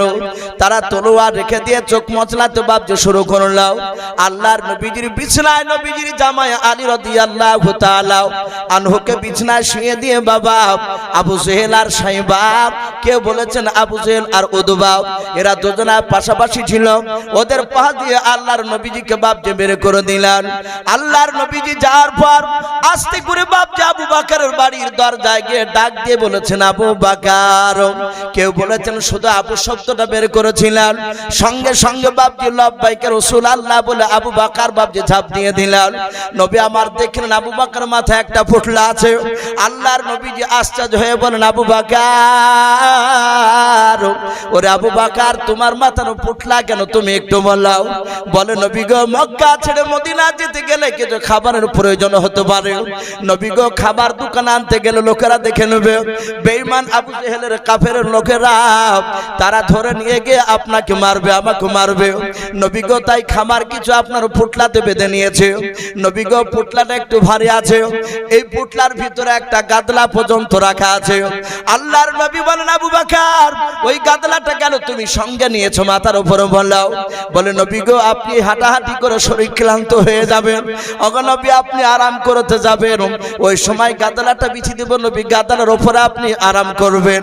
নবী আমার তাকে থেকে আবু বকরের কথা শুনলেন, ডাক দিয়ে বলেন, আবু বকর আজকে কি তোমাকে ডাকবে, এটাকে তুমি আগে থেকে জানতে বলাও। আবু বকর বলে, হুজুর না আমি জানতাম না। বলে, আবু বকর তাহলে তুমি কেন আজকে তুমি পোটলা মাথায় করে নিয়ে রেডি হয়ে দাঁড়িয়েছিলে বলাও। বলে, হুজুর শুধু আজকে নয়, ও নবীজি আপনি সেই দিন কে বলেছিলেন আবু বকর তোমাকে আমাকে একদিন মক্কা ছেড়ে মদিনায় যাওয়া লাগবে। আমি সেদিন বলেছিলাম নবী কবে যেতে হবে আপনি বলুন, ডেটটা বলুন। বলেছিলেন আমি জানি না। ওগো নবী আপনি বলেছিলেন আল্লাহর যেদিন অর্ডার হবে সেই দিন এসে তোমাকে ডেকে নিয়ে চলে যাব আবু বকর। ওগো আল্লাহর নবী যে আজ থেকে প্রায় কোন রাবি লিখেছেন বাপজি 6 মাস আগে বাপজি কথাটা বলেছিল, বলুন সুবহানাল্লাহ। আল্লাহর নবীর বন্ধু আবু বকর বলে, নবীজি ওই 6 মাস থেকে খোদার কসম করে বলে নবী গো এশার নামাজ আপনার পেছনে জামাতে পড়ে আসার পর এ পোটলা মাথায় করে নিয়ে ও নবীজি আমার বাড়ির দরজার গুড়িতে পিঠ লাগিয়ে দাঁড়িয়ে দাঁড়িয়ে আমি কানটা দরজার বাইরে আমি একটু লাগিয়ে রাখতাম। ওগো নবীজি একটু ফলো করে থাকতাম। আল্লাহর নবীজি কখন এসে ডাক দিবে আমি দৌড়ে বেরিয়ে যাব। ওগো আল্লাহর নবীজি আমি যদি নিদ্রা থেকে যাই নবী আপনি এসে ডাক দিবেন আবু বকর, ও আবু বকর করে ডাক দিবেন নবী গো। আপনার আওয়াজখানা যদি একবার শুনতে না পাই ও নবীজি 2 বার শুনতে না পেলে নবী গো হয়তো বেঈমান আবু জেহেলের কাফেররা আপনার আওয়াজ শুনে হয়তো আপনাকে ধরে ফেলবে, আপনাকে আঘাত করবে। নবী কিয়ামতের ময়দানে আল্লাহ যদি একবার যদি বলে আবু বকর আমার নবী এসে তোমার বাড়ির দরজায় 2 বার ডাক দিয়েছিল কেন তুমি আওয়াজ দিতে পারো নাই? ওগো নবী এই কারণে সারা রাত ফজর পর্যন্ত আমি দাঁড়িয়ে থাকতাম। নবী আজও সেই দিনকার মতো আজও দাঁড়িয়েছিলাম। ওগো নবী যার কথা বলা যাবে না, তাড়াতাড়ি চলুন আপনি কোথায় নিয়ে চলে যাবেন? আল্লাহর নবী বলেন আবু বকরকে সাথে নিয়ে আমার সঙ্গে সঙ্গে আবু বকর যখন চলতে লাগলো আল্লাহর নবী বলেন আমি অনেকটা রাস্তা লক্ষ্য করে দেখলাম আবু বকরকে। আবু বকর রাস্তা দিয়ে যেতে যেতে বাবা একবার নবীজির ডান পাশে যায় আর একবার নবী বলেন দেখি দৌড়ে গিয়ে বাম পাশে চলে যায়। আবার আবু বকরকে দেখতে পাই আবু বকর সামনের দিকে দৌড়ে যায় আবার সামনের দিক থেকে পেছন দিকে দৌড়ে চলে যায়। আল্লাহর নবী বলেন অনেকটা রাস্তা চলে গেল আবু বকর আমার সঙ্গে এভাবে বারবার চারিদিকে শুধু আমার চারিদিকে ছোটাছুটি করে। আল্লাহর নবী মনে মনে ভাবলেন মনে হয় আমার আবু বকর তার বিবির উম্মানের জন্য হয়তো মনটা খারাপ করে, তার বিটা আয়েশা আসমার জন্য হয়তো মনটা খারাপ করে। আল্লাহর নবী বলেন আবু বকর একটু দাঁড়াও। নবী আবু বকর হাতটা ধরে বলেন আবু বকর রে আমার বাড়ি থেকে নয় তোমার বাড়ি থেকে আমি লক্ষ্য করে দেখলাম তুমি আমার সঙ্গে যাচ্ছিলাও, একবার সামনের দিকে একবার বাম দিকে আবার পেছন দিকে। এই আবু বকর চারিদিকে তুমি দৌড়াদৌড়ি করে বুঝি তোমার বাড়ি যেন মনটা বড় খারাপ করে। আবু বকর কাঁদেন আর বলে নবীজি আপনাকে এত ভালোবাসে নবী গো। ওগো আল্লাহর নবী শুনে না আপনার সাথে থাকলে আমি পৃথিবীর সব কিছু ভুলে যাই। বলুন সুবহানাল্লাহ। বলে নবী তুমি কেন চারিদিকে আবু বকর তুমি দৌড়াছিলে বলো? আবু বকর বলে হুজুর আমি ডান দিকে কেন যাচ্ছিলাম বাম দিকে কেন যাচ্ছিলাম আপনি জানেন না? বলে নাও। ওরে আবু বকর গায়েবের খবর অদৃশ্য খবর আল্লাহ ছাড়া কেউ জানে না, এই জন্য আমি জানি না তোমার অন্তরের কথাও কেন তুমি চারিদিকে দৌড়াদৌড়ি করেছিলে তুমি বলো। আল্লাহর নবীজিকে ডাক দিয়ে আবু বকর বলে হুজুর আজকে রাত্রিবেলায় আমি ডান দিকে চলে যাচ্ছি আপনার সাথে কেন শুনে না? আজকে যে রাত্রিবেলায় মক্কা ছেড়ে মদিনায় আমরা পালিয়ে যাচ্ছি। ওগো আল্লাহর নবী এই কথাটা কোন রকমে যদি আবু জেহেলের লোকেরা গতকালকে যদি টের পেয়ে যায় জানতে পেরে যায় হয়তো আবু জেহেলের লোকেরা এই রাস্তার দিকে হয়তো চারিদিকে বেঈমানরা তীর ধনুক নিয়ে দাঁড়িয়ে থাকবে। নবী গো ডান দিকের বাহু দেখে হয়তো বেঈমানরা ডান দিকের কাফেররাও আপনার বাহুখানা দেখে ডান দিকে লক্ষ্য করে হয়তো তারা তীরখানা ছড়বে। ও নবী আপনার বন্ধু আবু বকর ডান দিকে এই কারণে দৌড়ে যায় ডান দিকের তীরটা যেন আপনার শরীরে না গেঁথে গিয়ে আপনার বন্ধু আবু বকরের যেন গায়ে যেন গেঁথে যায়। বলুন সুবহানাল্লাহ। আল্লাহর নবী বলেন ওরে আবু বকর এই কারণে চারিদিকে তুমি দৌড়ায়? বলে হ্যাঁ নবীজি চারিদিকের তীরগুলো যেন আবু বকরের গায়ে লাগে, নবী জান থাকাকালীন পর্যন্ত আপনার যেন শরীরে যেন না গেঁথে যায়। আল্লাহর নবী আর থাকতে পারলেন না, আবু বকর কি বুকের সাথে বাপজি জোরে ধরে গালে মুখে চুমা দিয়াও। আল্লাহর নবী বলেন আবু বকর এত ভালোবাসো তুমি আমাকে? বলে হ্যাঁ। আবু বকর শুনে না আমি পয়গম্বর রসুল বললাম তুমি এত ভালোবাসে এত তোমাকে মহব্বত আমি করে শুনে নাও আজকে রাত্রি নাকিটা শুনে নাও অন্য কোন উম্মত কেন সারা পৃথিবীর উম্মতেরা একদিকে যদি হয় তোমার আজকে রাত্রি নাকির সমান কেউ হতে পারবে না। বলুন সুবহানাল্লাহ। সেই আবু বকর ডাক দিয়ে বলছেন ভাই সাদ ইবনে আবি ওয়াক্কাস আমার ওই রাত্রি নাকিটা পর্যন্ত আমি তোমাকে দান করে দিয়েছি তুমি রাসূলকে maaf করে দাও। সাদ ইবনে আবি ওয়াক্কাস বলেন ভাই আবু বকর আমি তবু তোমাকে আমি রাসূলকে maaf করব না, আমি ওই রাত্রি নাকি নিব না, তুমি আমাকে রাসূলকে মারতে দাও।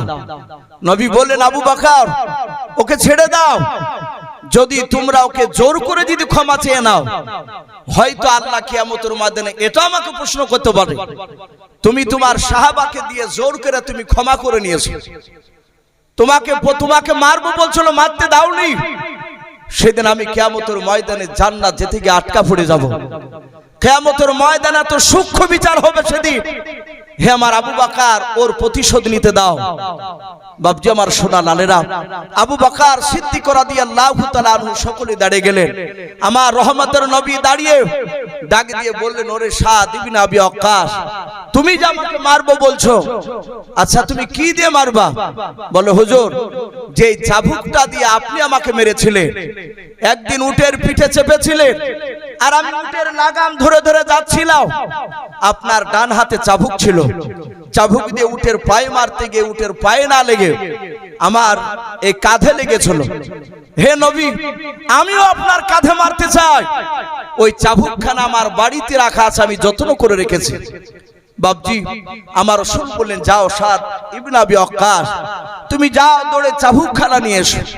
বাপজি আপনারা সকলেই জানেন, মসজিদের উন্নতি কল্পে বাপজি আজকে এই জালসার মাহফিল আয়োজন করা হয়েছে। তাই তো মসজিদের উন্নতি কল্পে আপনারা অনেকে বসেছেন, আলহামদুলিল্লাহ। ডান দিকে বাম দিকে সামনে অনেক বাপজি ভাই বসে আছে। মুফতি সাহেব একটু ইশারা করলেন, ভাই আপনি একটু কালেকশনের দিকে একটু বলুন। তাই বেশি নাই বাপজি, মিনিট 15 মতো, বেশি কষ্ট দিব না, কারণ আমার পরে আর একজন ভালো বক্তা রয়েছে, উনি আসবেন, ওনাকেও বাপজি একটু সময়ের দরকার রয়েছে। আর রাত্রি বেশিরভাগ 11টা বাজতে চললে মানুষ আর থাকতে চাইছে। এই জন্য বাপজি আরব শেখ 300 টাকা দিয়েছেন, আল্লাহ তার দানকে কবুল করুন, বলুন আল্লাহুম্মা আমিন। তাই বাপজি আপনারা এখানে বসে আছেন মসজিদকে তৈরি করার জন্য। আলহামদুলিল্লাহ ঘর তো সুন্দর হয়েছে, আরো কাজ রয়েছে।